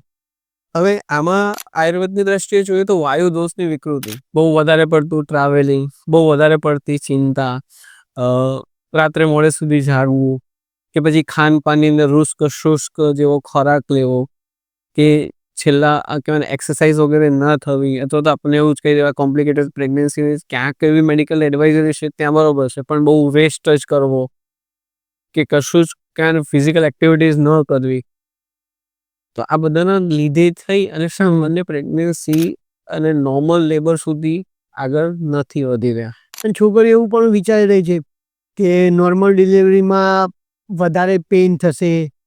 તો આ જે મેન્ટલી એક મને થોડું એવું પણ લાગે છે કે આ મેન્ટલી પણ એ થોડું એ જઈ રહ્યું છે કે નોર્મલ ડિલિવરીમાં પેઇન વધારે થશે તો સી સેક્શન તરફ એ જવાનું પસંદ કરતા હોય છે. બિલકુલ એ પણ થઈ રહ્યું છે ઘણા બધી વખત. લગભગ એક મારો એક એક્સપિરિયન્સ આપની સાથે શેર કરું તો 2012-13ની અંદર જ્યારે અમે એક સુવર્ણ પ્રાશનનો આખો એક પ્રોજેક્ટને એનું એનાલિસિસ માટે જ્યારે હું સ્કૂલ એક્ઝામિનેશનની અંદર આગળ વધ્યો હતો, ત્યારે અમુક સ્પેસિફિક એરિયાઝની અંદર જ્યારે પૂછવામાં આવ્યું કે આખું એક એ રીતનું અમારું એક્ઝામિનેશનમાં હતું કે બાળકની એન્ટાયર જર્ની કેવી રીતના આગળ વધી રહી છે અને એની ઇન્ટ્રાયુટરલ લાઈફ એટલે કે ગર્ભમાં હતું ત્યારથી કઈ રીતના સ્ટેપ્સ હતા અને શું એના માઇલ સ્ટોન્સ રહ્યા છે, એ બધી વસ્તુ ઓબ્ઝર્વેશન હતું. જ્યારે સર્ટેન કેટલાક ગામ્સની અંદર જ્યારે ઈ સેક્શનનું રેશિયો મોર દેન 50-60%, કે મેડિકલ સાયન્સ એવું કહે છે કે 20%થી વધારે ન હોવો જોઈએ સી સેક્શનનો રેશિયો વધવાનું જણાતા. પછીથી મેં ક્વેશ્ચન્સની અંદર થોડાક એડ ઓન કરે કે શું કામ, તો મોટા ભાગની સ્ત્રી એવું વિચારે કે સાહેબ કોણ પીડામાં જાય, કોણ આમ પ્લાન કરે, એના કરતાં બેટર છે કે સી સેક્શન થઈ ગયું. પણ તમે તમારી એક જરૂર છે જ્યાં મેડિકલ એડવાઇઝરી સ્પેસિફિકેશન છે અને ત્યાં એ ચોક્કસ રીતે કામ આપે છે, પણ જ્યાં કોમ્પ્લિકેશન્સ નથી, જ્યાં નોર્મલસીના ચાન્સીસ વધારે છે, ત્યાં આપણે જો એના ટ્રાયલ્સ નથી આપી રહી, એ ક્યાંક ને ક્યાંક તો આપણને નુકસાન આપશે. એટલે સર્જરી જરૂરી છે કોઈ પણ પ્રકારની, પણ ક્યાં આપવી ક્યાં ના આપવી એ પણ એટલી જરૂરી છે. તો એ બધા વિષયોને આપણે બહુ સરળ રીતે સહજ રીતે કે ત્યાં આગળ નોર્મલસી સુધી પહોંચવું છે, પીડા ઓછી થવી, સૂતિકા આખી પ્રસૂતિ નોર્મલ થવા માટેના બધા સ્ટેપ્સને નોર્મલસી સાથે રહેવા છે. તો આ ગર્ભ વિજ્ઞાનનો કે ગર્ભ સંસ્કારના દરેક પડાવ જે આયુર્વેદે કયા છે એને જો ધ્યાન આપીને આગળ વધીશું તો એ આપણી નોર્મલ કહેવાય ને કે પ્રસૂતિ સુધી આગળ વધશે અને એમાં બહુ સારું કામ આપશે. બરાબર. વિશ્વના ઘણા એવા કન્ટ્રીઝ છે કે જ્યાં સપોઝ એ મેટર્નિટી સેન્ટર મોર દેન 20% સર્જિકલ સેક્શન સુધી પહોંચે છે, તો ત્યાંની આખી એન્ટાયરલી ટીમને ત્યાંનું હેલ્થ કમિશન જે છે એક કહેવાય ને કે એક લેટર આપે છે, એમના લોકોનું ફરી પાછું કહેવાય ને કે કન્ટિન્યુઅસ મેડિકલ એજ્યુકેશન આપે છે અને નોર્મલસીના એફર્ટ્સ કેવી રીતના એ વધારી શકે એ માટે પુશ કરે છે. બરાબર. રાઈટ. સો ગર્ભ વિજ્ઞાનના ફાયદા જોવા જઈએ તો બહુ વધારે છે. તો આ ગર્ભ વિજ્ઞાનની સંપૂર્ણ માહિતી તમે જણાવી શકશો? ચોક્કસ. શબ્દની અંદર જોઈએ તો ગર્ભ એટલે ફિટસ અથવા તો ઇન્ટ્રાયુટરન જે ડેવલપમેન્ટ બાળકનું થઈ રહ્યું છે ત્યાંથી, અને એની વિજ્ઞાન, તો આ બે શબ્દોથી આ બનેલો જે છે આખો એક. તો ગર્ભ વિજ્ઞાન આપણે આગળ જેમ કહ્યું એમ આયુર્વેદનું મંતવ્ય છે કે જ્યારેથી તમે ગર્ભ રાખવાનું પ્લાનિંગ કરી રહ્યા છો ત્યારેથી તૈયારી થવી જોઈએ. તમારી તૈયારીઓ બાળકનો વિચાર કરો છો એટલે સ્ત્રી બીજ શુદ્ધ થવું જોઈએ, પુરુષ બીજ શુદ્ધ હોવું જોઈએ કે જેથી આગળ જતા કોમ્પ્લિકેશન્સ ઓછા થાય. પછીથી જે છે કે દર મહિને જે આવતી જે માસિક ચર્યા કે જ્યાં કેટલાક સપ્લિમેન્ટ્સ સાથે જ ખાસ આહાર અને વિહાર, જેમ એક એક્ઝામ્પલ આપું તો આયુર્વેદમાં એવું કહેવાયું છે કે કહેવાય 5મા મહિનામાં દહીં અને ભાત આનું કોમ્બિનેશન લેવાનું કહ્યું છે. અથવા તો ક્યાં કઈ પ્રકારના ફળ જેમ કે રક્ત ધાતુની પુષ્ટિ થઈ રહી છે, રુદ્ર, તો આયુર્વેદે એક વર્ડ આપે છે રુદ્ર એટલે કે કાર્ડિયો પ્રોટેક્ટિવ, હૃદયના માંસપેશીઓને બળ આપી શકે એવા, તો દાડમ, મોસંબી આવા રુચિકર એટલે કે તમારી રુચિ વધારવા વાળા છે. તો આવા 5મા મહિનામાં જે મસલ્સ અને રક્તધાતુની પુષ્ટિ થઈ રહી છે જેથી ઇન ફ્યુચર કાર્ડિયક રિસ્ક ઓછું કરી શકીએ. આવ્યા પછીની નહીં પણ આવવા જ ના દઈએ એની માટેની તૈયારીઓ જે છે એ ગર્ભ વિજ્ઞાનમાં મૂકી છે કે ફ્યુચરિસ્ટિક પ્લાનિંગ સાથે જો આગળ વધુ છે સ્વસ્થપૂર્ણ, તો ત્યાંની તૈયારીઓ અહીંયા કહેવાય છે. આજે આપણે સોસાયટીમાં સૌથી વધારે જોઈ રહ્યા છે કે આપણું મનોબળ અને સત્વ ઘટતું જઈ રહ્યું છે. થોડીક પ્રોબ્લેમ્સ આવે ને આપણે ઘણા બધા ટ્રોમેટાઇઝ એક્સિડન્ટ્સ આજુબાજુની સોસાયટીમાં સાંભળી રહ્યા છે કે કોઈ કંઈક કહી દો ને માઠું લાગ્યું ને કહેવાય ને કે અનિશ્ચિત ઘટના સુધી આગળ વધે. તો આ આપણા મનને મજબૂત બનાવવાનું કામ જે છે ને તમારી ગર્ભની અંદરથી, કે જે આપણા શાસ્ત્રોમાં પણ એક્ઝામ્પલ છે, અભિમન્યુ એને યુદ્ધની તૈયારી એના ગર્ભાવસ્થામાં શીખી છે, રાઈટ.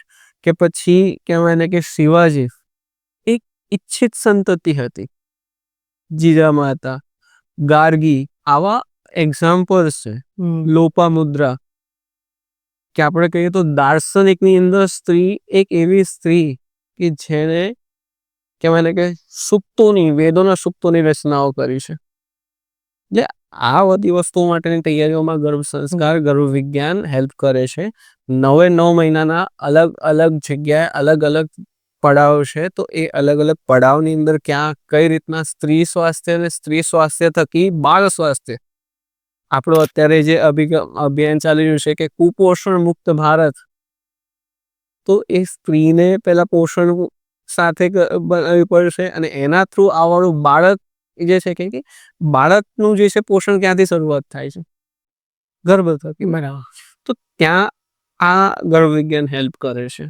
એટલે ગર્ભ વિજ્ઞાન પોતે એક વૈજ્ઞાનિક દ્રષ્ટિકોણ છે ને એ આયુર્વેદનો વિશેષ દ્રષ્ટિકોણ છે. કે ગર્ભ સંસ્કાર જોઈએ તો 16 સંસ્કાર કહેવાય છે, જેમાંનું પહેલું સંસ્કાર એટલે કે ગર્ભાધાન સંસ્કાર. ગર્ભ રાખતા પહેલા બાળકને આપણે જ્યારે પ્લાન કરીએ છીએ, કન્સેપ્શન કરીએ છીએ, તો એને ગર્ભાધાન સંસ્કાર કહેવાય છે. ત્યાં શુદ્ધ સ્ત્રી બીજ અને શુદ્ધ પુરુષ બીજ હોવું, એની મનની આત્માની શુદ્ધિ, આયુર્વેદમાં કહેવાયું છે પુત્રેષ્ઠી યજ્ઞ દ્વારા શ્રેષ્ઠ પ્રકારની સંતતિની કહેવાય ને ઉત્પત્તિ કરી શકે. તો હવે ત્યાં પલાશ અને ઉદુંબર જેવા કહેવાય ને કે કાસ્ટની સમિતાનો યુઝ કરવામાં આવતો હતો કે જે એનો સ્ટડીઝમાં હશે કે એ તમારા હોર્મોન્સને બેટર લેવલ સુધી લઈ જાય છે. એની જે ફ્યુમ જઈ રહી છે ને, અગેન જે નાકથી જે ફ્યુમ જઈ રહ્યું છે, તો ત્યાં એ રીતની એક પોઝિટિવ એનર્જીની સાથે તમારા હોર્મોન્સને કહેવાય ને કે ફ્યુરી નોસ્ટ્રાઇલ ઓપનિંગ તમે એક બેટર વે સુધી લઈ જવા સુધીના એફર્ટ્સ. અને નાકથી જવાવાળી કહેવાય ને કે કોઈ પણ ડ્રગ એડમિનિસ્ટ્રેટિવ ઇફેક્ટિવ છે એ આજે પણ અત્યારે સોકોલ કહેવાય ને કે વેસ્ટર્ન મેડિકલ સાયન્સ બી એને એક્સેપ્ટ કરી ચૂક્યું છે. ઘણા બધા મેડિસિન્સને હવે નેઝલ એડમિનિસ્ટ્રેટિવ થ્રુ જે છે કે ડેવલપ કરવાનું ચાલુ થઈ ચૂક્યું છે. એટલે આયુર્વેદનો જે પ્રિન્સિપલ છે એ હંબક છે એવું તો નથી જ, એ પોતે એ વખતે પણ કામનું હતું અને અત્યારે એની ઉપર ઘણા બધા નવા પણ કન્સેપ્ટ આવી રહ્યા છે. તો આ બધા અલગ અલગ સ્ટેપ્સ છે. બરાબર. તો ગર્ભ વિજ્ઞાન ત્યાં સેકન્ડ પુંસવન સંસ્કાર એટલે કે બીજા ત્રીજા મહિનાની અંદર એક સ્વસ્થ બાળક લાવવા માટેનો આખો એક સંસ્કાર છે. પછીથી આવે શ્રીમંતોનયન સંસ્કાર, જેને આપણે અત્યારે કહેવાય ને કે શ્રીમંત તરીકે વર્ણન કરતા હોય છે, પણ એકચ્યુઅલીમાં એ સંસ્કારનું નામ છે સીમંતોનયન સંસ્કાર. બરાબર. એટલે કે બાળકની એક્વાયર્ડ ઇમ્યુનિટી મધર થ્રુ એને પ્રોવાઈડ કરવામાં આવે, એના ફ્યુચર્સ જે બની રહ્યા છે દિમાગના, તો એ વખતે એને સ્વસ્તિ વચનો દ્વારા એ સારી રીતને ભરાય, એનું બાળકનું દિમાગ તેજ બને, અથવા તો એની આસપાસ એની ઇમ્યુન સિસ્ટમને બૂસ્ટ કરવા માટેનું આખી એક સંસ્કારની પદ્ધતિ છે. એની બાળ અને ગર્ભ રક્ષણ માટેની સીમંતોનયન સંસ્કાર થાય, માતાનું અને ગર્ભનું બંનેનું રક્ષણ થાય, એનું પોઝિટિવ એનર્જી જે છે એને ટ્રાન્સફર કરવામાં આવતી હોય છે. ચોથો સંસ્કાર, જેને આપણે જાત કર્મ સંસ્કાર કહેતા હોઈએ છીએ, આપણા જે 16 સંસ્કારોમાંથી બાળક દુનિયામાં આવતાની સાથે એની ઉપર ડિરેક્ટલી થતો આ પહેલો સંસ્કાર છે. હવે જાત કર્મ સંસ્કાર એટલે સુવર્ણની સલાકા સાથે મેડિકેટેડ ઘી અને હની અને ગોલ્ડ, આના પાર્ટિકલ્સનું આખું એક ડેવલપમેન્ટ, એને સુવર્ણ પ્રાશન કહેવાયું છે, એને સ્વસ્તિ વચનો સાથે, એટલે એને પોઝિટિવ એનર્જી સાથે વધાવી લેતા એ જે છે સુવર્ણ પ્રાશનને આપવામાં આવતું હોય છે.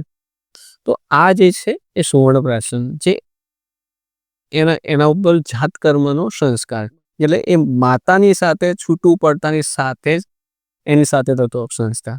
તો આ બધા સંસ્કારો જે છે ને એ આયુર્વેદની સાથે સંલગ્ન છે, એ વૈજ્ઞાનિક દ્રષ્ટિકોણ છે. પછીથી જોઈએ તો કહેવાય ને કે નિષ્ક્રમણ સંસ્કાર, એટલે કે બાળક મોટું 4-5 મહિનાનું થાય છે ત્યારે એને કહેવાય ને કે તમે બહારની એક જર્ની કરાવો, અથવા તો ઈશ્વરના ત્યાં લઈ જઈ અને એને પહેલું બહારની દુનિયા બતાવવાની શરૂઆત કરો, કે ચૌલ કર્મ સંસ્કાર છે, કર્ણવેદન સંસ્કાર છે. તો આ પ્રકારના અલગ અલગ સંસ્કાર, પણ જે 4 મુખ્ય સંસ્કારો જે છે એ આયુર્વેદની સાથે સીધા સંલગ્ન છે.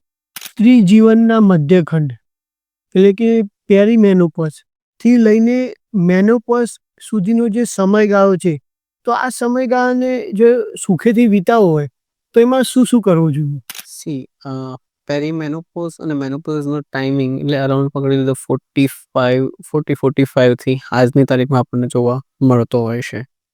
આયુર્વેદ પ્રમાણે જોવા જઈએ તો 50 આસપાસ જે છે મેનોપોઝ, પણ આપણે જનરલી અત્યારે જોઈએ તો 50-55 સુધી આવતું હોય છે. આને તમારે સુખપૂર્વક જો નિભાવવું હોય, અગેન જીવનશૈલીને સારી કરવાની ખાસ જરૂર છે. પોષણક્ષમ આહાર, ષડરસાત્મક આહાર, એટલે કે મધુર, અમ્લ, લવણ, કટુ, તિક્ત, કષાય, આ 6 રસ કહેવાય છે. એનાથી સબર એક બેલેન્સ ડાયટ હોવી ખૂબ જરૂરી છે, કે જેમાં ખાલીને કહેવાય ને કે પ્રોટીનની તો જરૂર છે, પણ કાર્બ પણ એટલું જ જરૂરી છે. બીજા બધા ન્યુટ્રિશન, મિનરલ્સ, આ બધી વસ્તુ પણ જરૂરી છે. બહુ વધારે પડતો ખાટો, તીખો, ખારો, કે જેનાથી તમ ભાવ વધી જાય, એવા ખોરાકને શક્ય હોય એટલો ઓછો રાખવો, અથવા તો વન્સ ઇન અ વાઇલ, બહુ વધારે પડતું પેકેજ કે જંક ફૂડ કે બહારના જે ચટાકા આપણે જે લેતા હોઈએ છીએ, તો એને once in a while occasional કરીએ ને, કે જેથી ટેસ્ટ બર્ડ્સ પણ હેલ્ધી અને પણ એક આનંદ જે આપણે જે જોઈએ છે એ આપી શકીએ, પણ હેલ્થને મેનેજ કરી શકીએ. ડ્યુરિંગ પેરીમેનોપોઝ અને મેનોપોઝ પેરીમેનોપોઝ ટાઈમની અંદર હોટ ફ્લસીસ આવવા, ઇરિટેબિલિટી રહેવી, મૂડ સ્વિંગ્સ આવવું, કે આ બધી વસ્તુઓ, કે બ્રેસ્ટમાં હેવીનેસ વગેરે સુધી જવું, કે આ બધી વસ્તુઓ જોવા મળતી હોય. ધીરે ધીરે માસિક જે છે અનિયમિત થવું, કે આ બધી વસ્તુઓ હોય.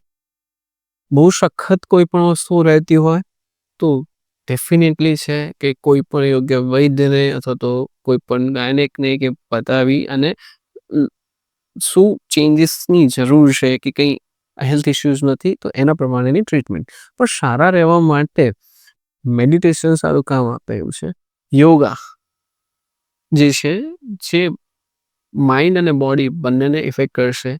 હળવી બ્રિસ્ક વોકિંગ, કે પછી આયુર્વેદિક દ્રષ્ટિએ જોઈએ તો વાત સવન અથવા દિનચર્યા અને ઋતુચર્યાનું જે વર્ણન કર્યું છે, રાત્રે સમયસર સૂવું, દિવસે સમયસર ઉઠવું, આખી એક દિનની યોગ્ય ચર્યા રાખવી, કે નાકની અંદર 2 ટીપા દેશી ગાયનું ઘી અથવા તો તલના તેલના મૂકવા, કે અઠવાડિયે 10 દિવસે એકાદ વખત આખા શરીર ઉપર હળવું તેલની માલિશ વગેરે આપવી.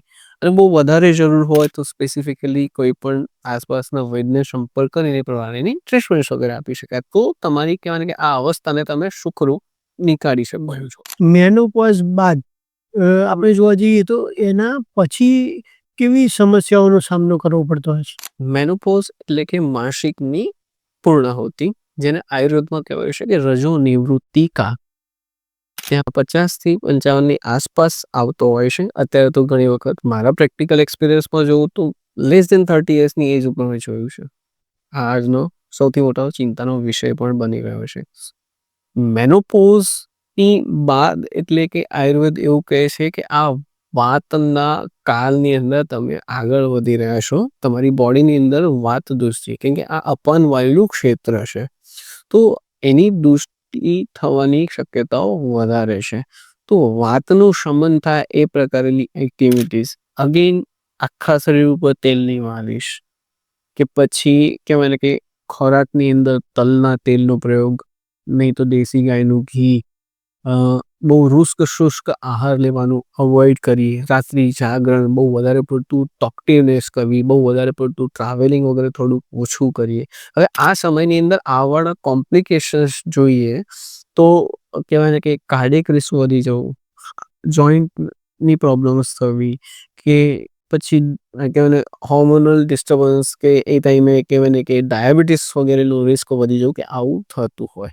તો બહુ જ એક મેઝરમેન્ટ સાથેનું યોગ્ય આહાર, થોડીક રેગ્યુલર એક્સરસાઇઝ, પૂરતી ઊંઘ, આ બધી વસ્તુઓ ધ્યાન આપીએ, કે ક્યાંક જરૂર પડે તો એક કહેવાય ને કે પોઝિટિવ કાઉન્સલિંગ વગેરે રાખીએ, તો એ એન્ટાયરલી એક મેનોપોઝ બાદની અવસ્થાને, કેમ કે અત્યારે આ વસ્તુને એટલા માટે આપણને ખાસ જરૂર પડી રહી છે કે આપણે આગળની જનરેશનમાં ક્યાંક આજથી 10 વર્ષ, 20 વર્ષ, 30 વર્ષ પહેલાં જોયું, આ એક નોર્મલ રૂટીન, અગેન વુમેન હેલ્થનો એક પાર્ટ છે.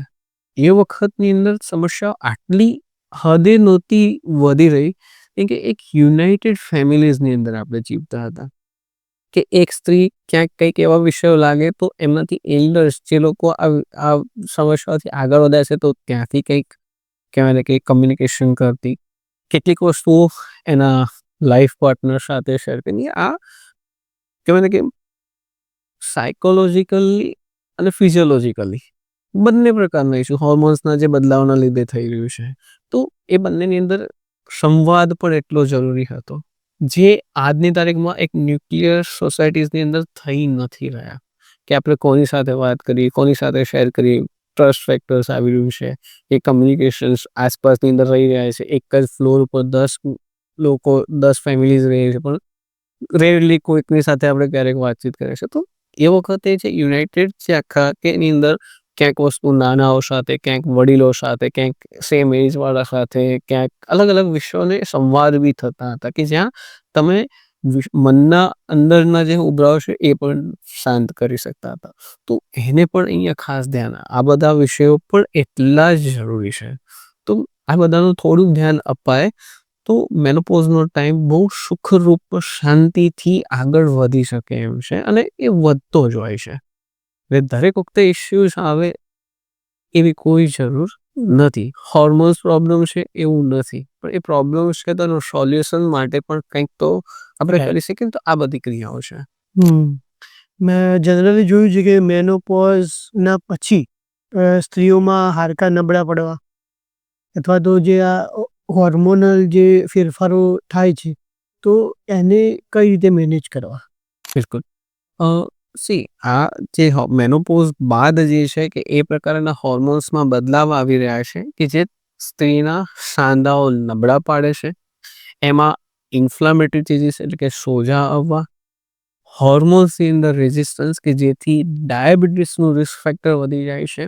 એ હોર્મોન્સના જે બદલાવ, કે જે લોહીનું પરિભ્રમણ કરતી જે નલિકાઓ છે એની અંદર સારાની જગ્યાએ ખરાબ પ્રકારના કોલેસ્ટ્રોલના થક્કાઓ વધારે, એટલે કે એની લચકતા જે છે ને એ ઘટતી જતી હોય છે, કે જેથી એ નળીઓ પોતાનું પમ્પિંગ કરવાનું કામ ઓછું કરે, એટલે લોહીની ઉપર કહેવાય ને હૃદયને જે છે કામ કરવામાં તકલીફ પડે, એની ઉપર દબાણ વધે, એને પૂરતું લોહી પહોંચાડવામાં તકલીફો પડે, કેમ કે એની જે આખી પ્રવાહની સિસ્ટમ જે છે ને એ બધે બ્લોકેજ આવી જાય છે. ક્યારેક એ બ્લોક્સ ક્લોટ્સ બનીને થક્કાઓ ગમે ત્યાં જાય તો એ બ્લોકેજ કરવાનું પણ કામ આપી શકે. તો આવા તકલીફોની અંદર આયુર્વેદનું એક્સટર્નલી ટ્રીટમેન્ટમાં જોઈએ તો સાંધાનો ઘસારો છે તો ત્યાં લોકલી કહેવાય ને કે સ્થાનિક એરિયાની અંદર તેલની માલિશ, વિશેષ પ્રકારના ઔષધો સાથેની પોટલીથી શેક વગેરે આપવો, કે આખા શરીર ઉપર વિશેષ પ્રકારના ઓઇલની સાથે માલિશ આપવો, કે પછી આખા શરીરના કહેવાય ને કે વિશેષ પ્રકારના ઔષધિઓ સાથેનું સ્વેદન જે કહેવાયું છે એ જેને આપણે સામાન્ય કહીએ તો શેક જે અપાતો હોય તે, કે ઇન્ટરનલી બસ્તી ચિકિત્સા છે કે બીજા કોઈ પણ પ્રકારના શોધનના જે ચિકિત્સાઓ વગેરે કહેવાય છે. તો આ પણ હા, હું અહીંયા એક વસ્તુ અહીંયા જે એક્સપ્લેન કર્યું છે તો હું કહીશ કે કયા પ્રકારના વ્યક્તિને શું ટ્રીટમેન્ટ આપવી, ક્યાં જરૂર છે, ક્યાં નથી, શું કામ આપવી, શું કામ ન આપવી, એ એક યોગ્ય વૈદ્યની એક નિષ્ણાત વૈદ્યની એક એક્સપર્ટી છે. તો એની ઉપર મૂકવું અને એને શું જરૂર લાગે છે એ પ્રકારે આગળ વધવું જરૂરી છે. કેમ કે મને આમ થઈ રહ્યું છે, હું આમ લઈશ. એક સિમ્પલ કહું તો આયુર્વેદમાં કહેવાય છે, જેમ આપણે અત્યારે વાત કરીએ છીએ કે મેનોપોઝ પછી સાંધાના ઘસારો, દુખાવો, વાહ. તો હવે આયુર્વેદમાં વાના પણ અલગ અલગ પ્રકાર કહેવાયા છે. તો ત્યાં એક એવો વાહ છે કે જ્યાં સાંધાઓમાં બિલકુલ ઘસારો છે, અને એક એવો વાહ છે કે જ્યાં ઇન્ફ્લામેટરી ચેન્જીસ સાથેનો, કે જેને આપણે રુમેટોઇડ આર્થરાઇટિસ વગેરે કહેતા હોય, કે જેને આયુર્વેદે આમ વાત કીધો છે. તો હવે આ બંનેની ટ્રીટમેન્ટ બદલાશે, બંનેની લાઇન ઓફ ટ્રીટમેન્ટ બંનેની બદલાશે. તો પછી જેમ આપણે વાત કરી તો આ સમયમાં ડાયાબિટીસનું રિસ્ક વધી રહ્યું છે. તો અગેન ડાયાબિટીસ, કાર્ડિયક ઇસ્યુઝ જે છે કે રિસ્ક ફેક્ટર હોર્મોન્સના બદલાવના લીધે બી વધી રહ્યું છે. સપોઝ એ ટાઈમે તો ડાયાબિટીસ વધી જાય તો એ કાર્ડિયક ટેસ્ટ ડબલ એક્સ કરી નાખે છે. તો એનાથી પ્રિવેન્શન આપવા માટે એને ડાયાબિટીસને કેવી રીતના કંટ્રોલમાં લાવી શકાય એ પ્રકારેનું પણ જે છે આયુર્વેદની અંદર વર્ણન અપાયું છે. અને યોગ્ય પ્રકારના ઔષધો સાથે જો આયુર્વેદમાં પણ આગળ વધવામાં આવે અને જેટલું અર્લી એજ ઉપર જો ડાયાબિટીસ થતો હોય એને જો પ્રિવેન્શન માટે આયુર્વેદ તરફ આગળ વધીએ તો ઘણા સારા પરિણામો મળતા હોય છે. મારા કરિયરના એક્સપિરિયન્સીસ કહું તો હાલના જ રિસેન્ટનો એક કહેવાય ને કે મારા એક્સપિરિયન્સ આપની સાથે શેર કરું તો એવા વ્યક્તિ કે જેના લોકો વર્ષોથી ડાયાબિટીસથી પીડિત છે, મેનોપોઝ પછી જ આવેલો છે અને કન્વેન્શનલ ટ્રીટમેન્ટ લઈ રહ્યા છે, છતાંય એમનું શુગર લેવલ કંટ્રોલ નથી. છેલ્લા 3-4 વર્ષથી ખાલી ડાયાબિટીસના કંટ્રોલની પણ એના કોમ્પ્લિકેશન્સ પણ એટલા જ વધી રહ્યા હતા. યુટીઆઈ એટલે કે યુરિનરી ટ્રેક ઇન્ફેક્શન અને બાકીની બધી વસ્તુઓ. જ્યારે અમે આયુર્વેદને એડ ઓન કર્યું છે લાઇન ઓફ ટ્રીટમેન્ટની અંદર, ત્યારબાદ HbA1c 8.5થી વધારે હતું, જે કન્ટિન્યુઅસ મેડિસિન્સ પછી પણ નહોતું કંટ્રોલમાં આવી રહ્યું, એ 6.5ની આસપાસ પહોંચવું. યુરિનરી ટ્રેક ઇન્ફેક્શન કે મૂડ સ્વિંગ્સ કે ડાયટરી ઇસ્યુઝ જે ચાલી રહ્યા હતા, મસલ્સમાં ફટીગ કે ડાયાબિટીસના લીધે માંસપેશીઓ નબળી પડી છે, એ કે આ બધી વસ્તુઓ જે આગળ વધી રહી હતી એને રેમિશન્સ અથવા તો એ રિવર્સ થયું અને નોર્મલ્સી તરફ આગળ વધ્યું. તો એ આયુર્વેદમાં કામ આપ્યું. તો આ રીતે એન્ટાયરલી તમારી લાઈફને મેનેજ કરવામાં, સારી રીતના જીવવાની અંદર, કેમ કે આયુર્વેદ એક એવું સાયન્સ છે કે જે જીવન જીવવાની રીત શીખવે છે. તમે સ્વસ્થ તો સારા રહેવા માટે પણ, અને બીમારીની અવસ્થામાં એની ટ્રીટમેન્ટ માટે, એટલે બંને ભાગ આયુર્વેદે વર્ણન કર્યું છે. એટલે એ જીવન જીવવાનું વિજ્ઞાન છે. બરાબર. હવે જો આપણે જોઈએ તો આયુર્વેદ મુજબ સ્ત્રી માટે કયા કયા નિયમો છે કે જે અગત્યના છે? ચોક્કસ. સ્ત્રીની કહેવાય કે આખી આપણી એક સમાજની અંદર એવી વ્યવસ્થાઓ પણ ઘણી બધી જગ્યાએ આપણે મૂકી, કે જેમ કે આપણે દાર્શનિક રીતે જોયું હતું તો અલગ અલગ તહેવારો એ સ્ત્રીની આસપાસમાં મુકાયેલા છે. કે આ અત્યારે આપણું હમણાં જ જે ફેસ્ટિવલ આવી રહ્યો છે નવરાત્રિ, એ શક્તિની ઉપાસના કરવાનો વિષય છે. તો અહીંયા જે છે સત્વગુણ પ્રબળ બને એ પ્રકારે આપણો ખોરાક સાત્વિક હોવો જોઈએ, કે જે સાથે જ સરળતાથી પચવાવાળો હોવો જોઈએ. કે પછી થોડાક સમય પહેલા ગયેલો ફેસ્ટિવલ ગૌરી પાર્વતી અથવા તો જયા પાર્વતી. હવે એનું મેડિકલી આપણે જોવા જઈએ તો એ એવા ફેસ્ટિવલ છે કે જ્યાં નમકનો ઓછો પ્રયોગ, કે જે એની આખી જે સાયકલ જે છે રજસ્વલા ચર્યા, કે આમાં જે નમક ઓછું લેવું, ક્ષાર ઓછો લેવો, રક્ત ધાતુની પુષ્ટિ કરવી, તો ત્યાં એ મદદ આપે છે. કે પછી આ સિઝનમાં આપણી જે છે કે ડાયટ અને લાઇફસ્ટાઈલમાં મેનેજમેન્ટ એ ઓવરઓલ એની એન્ટાયરલી હેલ્થને સારી રાખવામાં મદદ આપે. કે પછી કહી શકાય તો રજસ્વલાચર્યાનું પાલન કરવું બહુ જરૂરી છે, કેમ કે એ 3 દિવસની જે રેજિમેન્ટ જો મેનેજ થાય તો એની ઓવરઓલ રૂટીન લાઈફસ્ટાઈલને મેનેજ આપતું હોય છે. કે એની નિત્ય દિનચર્યાનું મેનેજમેન્ટ કરવું જરૂરી છે, કે સમયસર રાત્રે સૂવાનું રાખે. કે આજની તારીખમાં એક વુમન એ મલ્ટીટાસ્કિંગ જે બની ચૂકી છે, કે એ એટલું બધું કામ કરે છે કે પોતાને એક છેવાડે મૂકે છે. જો એક ઘરનો પિલ્લર કે સ્ત્રી એ મૂળ છે, અને એનું એન્ટાયર હેલ્થ, અગેન એનું આહાર, એની નિદ્રા, અને એ એક નોર્મલ સર્ટેન લેવલ સુધી રહેવી એ બહુ જરૂરી છે. તો એને ટાઈમની સૂવું, સમયસર ઉઠવું, નિત્ય રૂટીન કહેવાય ને કે એક્સરસાઇઝ વગેરે આપવી, એના ખાનપાનની અંદર બહુ જ ધ્યાન આપવું, કે બહુ વધારે પડતો ખારો, તીખો, ખાટો ખોરાક સતત લેવાનું ન કરે. દિનચર્યા જે આયુર્વેદમાં કહેવાય છે એ, અને એની સાથે ઋતુચર્યા, કેમ કે આયુર્વેદ દિવસની ચર્યા તો કહે છે, પણ સાથે સાથે સિઝનલ ચેન્જીસમાં બી, જેમ અત્યારે શરદ ઋતુ ચાલી રહી છે, તો આ શરદ ઋતુની અંદર સર્વે લોકોએ બહુ વધારે ખાટો, તીખો, ખારો ખોરાક ન લેવો જોઈએ. હાલમાં જ કહેવાય ને કે શ્રાદ્ધ પક્ષ ચાલે છે, તો આપણે ત્યાં દૂધનો પ્રયોગ કે તો ખીરનો પ્રયોગ રાખતા હોઈએ છીએ. કે શરદ પૂર્ણિમાના દિવસે જે છે કે રાત્રે ચંદ્રની શીતળતાનો આપણે જે કહેવાય ને કે લાભ ઉઠાવીએ છીએ, કે શરીરના વધેલા પિત્તને શાંત કરે છે. આ સિઝનના શાકભાજી જોઈએ તો વેલાવાળા શાકભાજી, મોસ્ટલી કડવા અને કસેલા હોય, કે જેમ કે કારેલા છે, દૂધી છે, ગલકા છે, પરવળ છે, આવા શાકભાજીઓ કે જે એ પિત્તનું બી શમન કરે છે, સાંધાને મજબૂત કરે છે. કષાય રસ, તિક્ત રસ એટલે કે કડવો રસ, આયુર્વેદ એવું કહે છે કે યોગ્ય રીતે લેવામાં આવે તો સાંધાને મજબૂત કરે.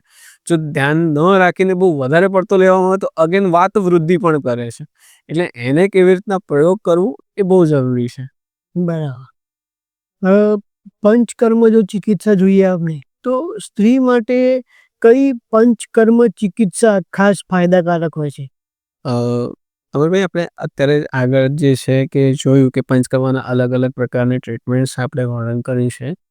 આમ તો મુખ્ય તરીકે કહેવા જોઈએ તો પંચકર્મ એ શબ્દ જ 5 કર્મોની માટે કહેવાયો છે. અલગ અલગ પ્રકારના કર્મો છે. અલગ અલગ અવસ્થા પ્રમાણે અલગ અલગ કર્મો થતા હોય છે. સામાન્ય 5 કર્મો, જે મુખ્ય પંચકર્મના 5 કર્મો છે, કે જેમાં દવાઓ આપીને ઉલટી કરાવવી, દવાઓ આપીને ઝાડો કરાવડાવો, કે મળ માર્ગેથી દવાઓ છોડવી, યોનિ માર્ગેથી દવાઓ અંદર મૂકવી, નાકના દ્વારા દવાઓને મૂકવી, કે ક્યાંક જે છે કે લોહીને કહેવાય ને કે દુષ્ટ લોહી હોય જેને બ્લડ લેટિંગ કરવા માટેની કપિંગ થેરાપી છે, કે જેને શૃંગ કહેવાય, શૃંગ થેરાપી, અથવા તો પછી જલોકા ઉચ્ચારણ દ્વારા જે છે ઇમ્પ્યુરિફાઈડ બ્લડને ખેંચવું, અથવા તો નીડલિંગ કરીને ઇમ્પ્યુરિફાઈડ લોહીને નીકાળવું, કે આવા અલગ અલગ કર્મો વર્ણન કરાયું છે. હવે એ કહેવાય ને કે એક સ્પેસિફિક કન્ડિશન્સ પ્રમાણે આયુર્વેદ એવું કહે છે કે વાયુ દોષની જે વૃદ્ધિ છે તો ત્યાં બસ્તી કર્મ સારું કામ આપે. પણ અગેન પેશન્ટની ફિઝિકલ કન્ડિશન કેવી છે એને ધ્યાનમાં રાખી અને શું ટ્રીટમેન્ટ આપી શકાય, કે એને ક્યાં કઈ ટ્રીટમેન્ટ ઇન્ડિકેશન છે, કોન્ટ્રા ઇન્ડિકેશન છે, એ જોવું પડે. કે જનરલી જોવું હોય છે તો વિરેચન અને બસ્તી આ બે બહુ એની માટે બેનિફિશિયલ છે. સાયકોલોજીકલ ઇસ્યુઝ વગેરે જોવા મળતા હોય તો શિરોધારા વગેરે, પણ અગેન ક્યાં આપી શકાય ને ન આપી શકાય એ બહુ જ જરૂરી છે. કે માની લો કે આમ અવસ્થાની સાથે છે તો ત્યાં ન પણ જાય, અથવા તો પંચકર્મના કર્મો ક્યારે કરી શકાય, ક્યારે ન કરી શકાય, કઈ સિઝનમાં, કઈ કન્ડિશન્સમાં આપી શકાય, આ બધું જ જોવું પડે. એટલે પંચકર્મ એ સ્ત્રી રોગની અંદર બહુ સફાળે કામ તો આપે જ છે, પણ કયું કર્મ ક્યારે કરવું બરાબર. એ કન્ડિશન ઉપર. એને સામાન્ય હું કહું તો સર્જરી કોઈ પણ કરે છે. સર્જરી જે છે કે જનરલ સર્જન બી કરે છે, સર્જરી ઓપ્થેમોલોજીસ્ટ બી કરે છે, ગાયનેકોલોજીસ્ટ બી કરે છે, કાર્ડિયક સર્જન બી કરે છે. પણ એ સર્જરીના પ્રકાર અલગ અલગ છે. ક્યાં કઈ સર્જરીની જરૂર છે, કરી શકાય ન કરી શકાય, ઇન્ડિકેશન છે કે નથી ઇન્ડિકેશન, કે એ પેશન્ટની કન્ડિશન ઉપર છે. તો અગેન પંચકર્મા પણ એક આયુર્વેદની પૂર્ણ ટ્રીટમેન્ટ છે.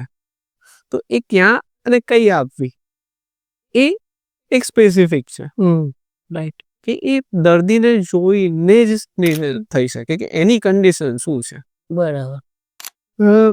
આપણે આજે ગર્ભ સંસ્કારની વાત કરી, તો શું ગર્ભ સંસ્કાર માટે માતા પિતા બંને તૈયાર થવું જોઈએ? શું ગર્ભ ફક્ત સ્ત્રી બીજથી બને છે?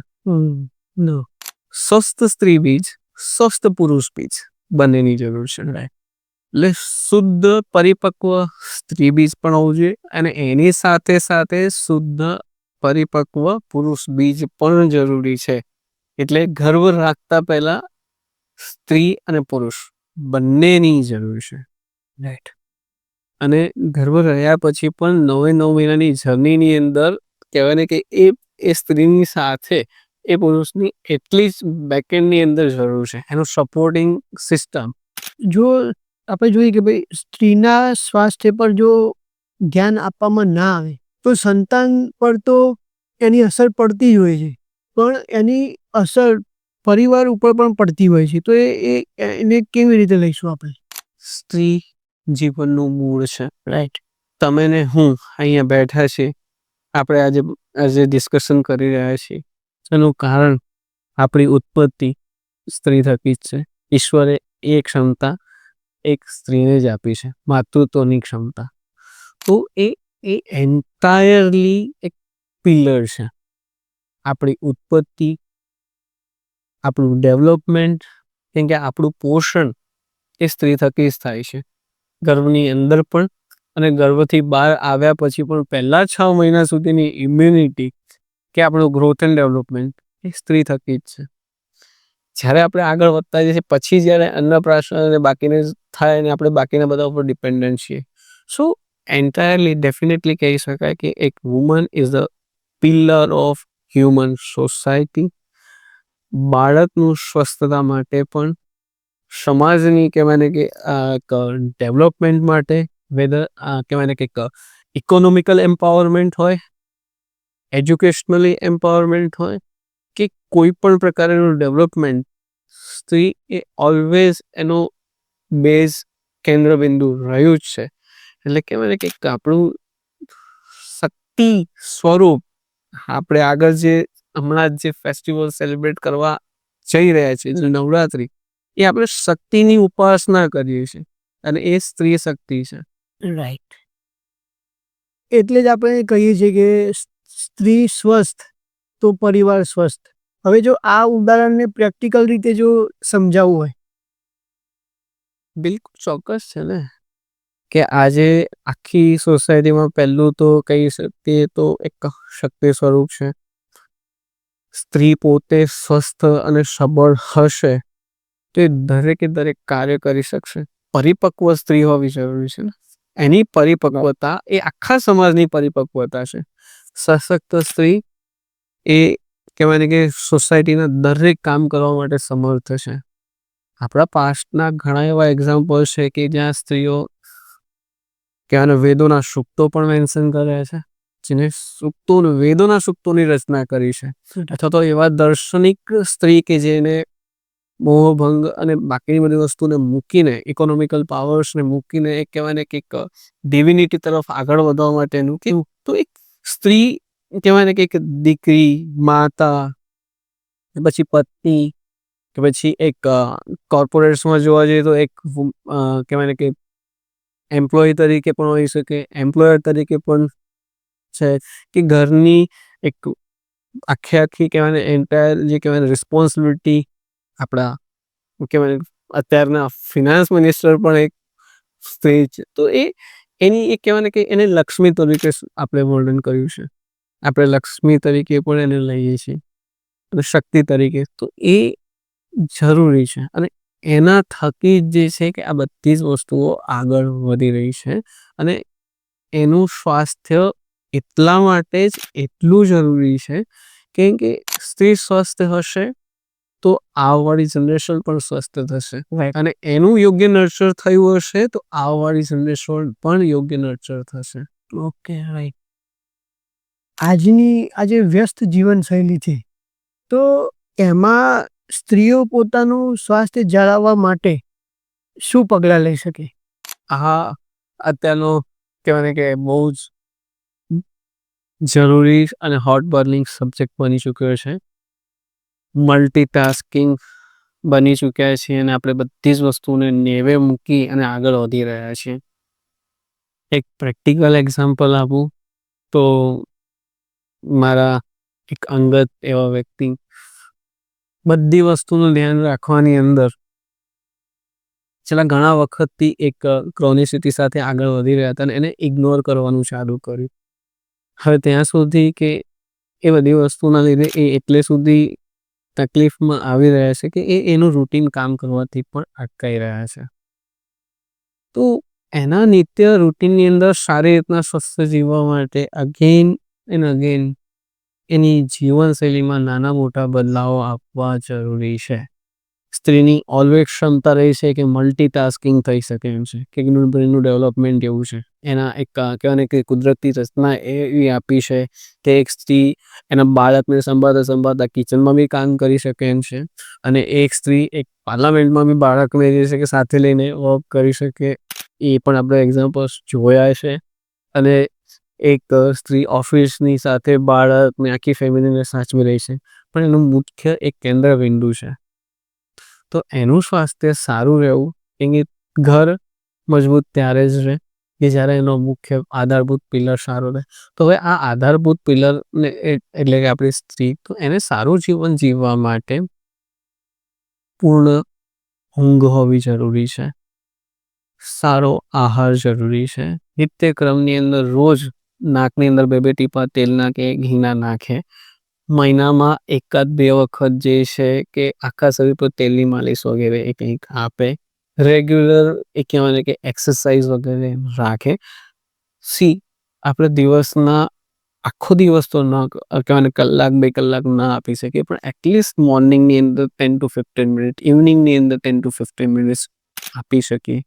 સિઝનલ આવવાળા ચેન્જીસની ડાયટ જે છે જેનું વર્ણન આયુર્વેદે કર્યું છે કે ભાઈ ગરમીની સિઝન આવે તો ત્યાં કંઈક અલગ રાખવી, કે ચોમાસાની સિઝનની અંદર જે આહાર વિહારનું જે આપણે વર્ણન કર્યું કે બહુ ખાટો તીખો ખારો ખોરાક ન લેતા આગળ વધવું, કે કહેવાય કે કોમન ડાયટરી રેઝિમેન્ટ્સ જે પણ આપણે કરી શકતા હોય એને ધ્યાનમાં રાખીને આગળ વધે તો એનું એન્ટાયરલી એક હેલ્થ સ્ટેટસ ડેફિનેટલી ઇમ્પ્રૂવ થશે. એનું મેન્ટલ સ્ટેટસ બી વેલબિંગ સારું સચવાશે.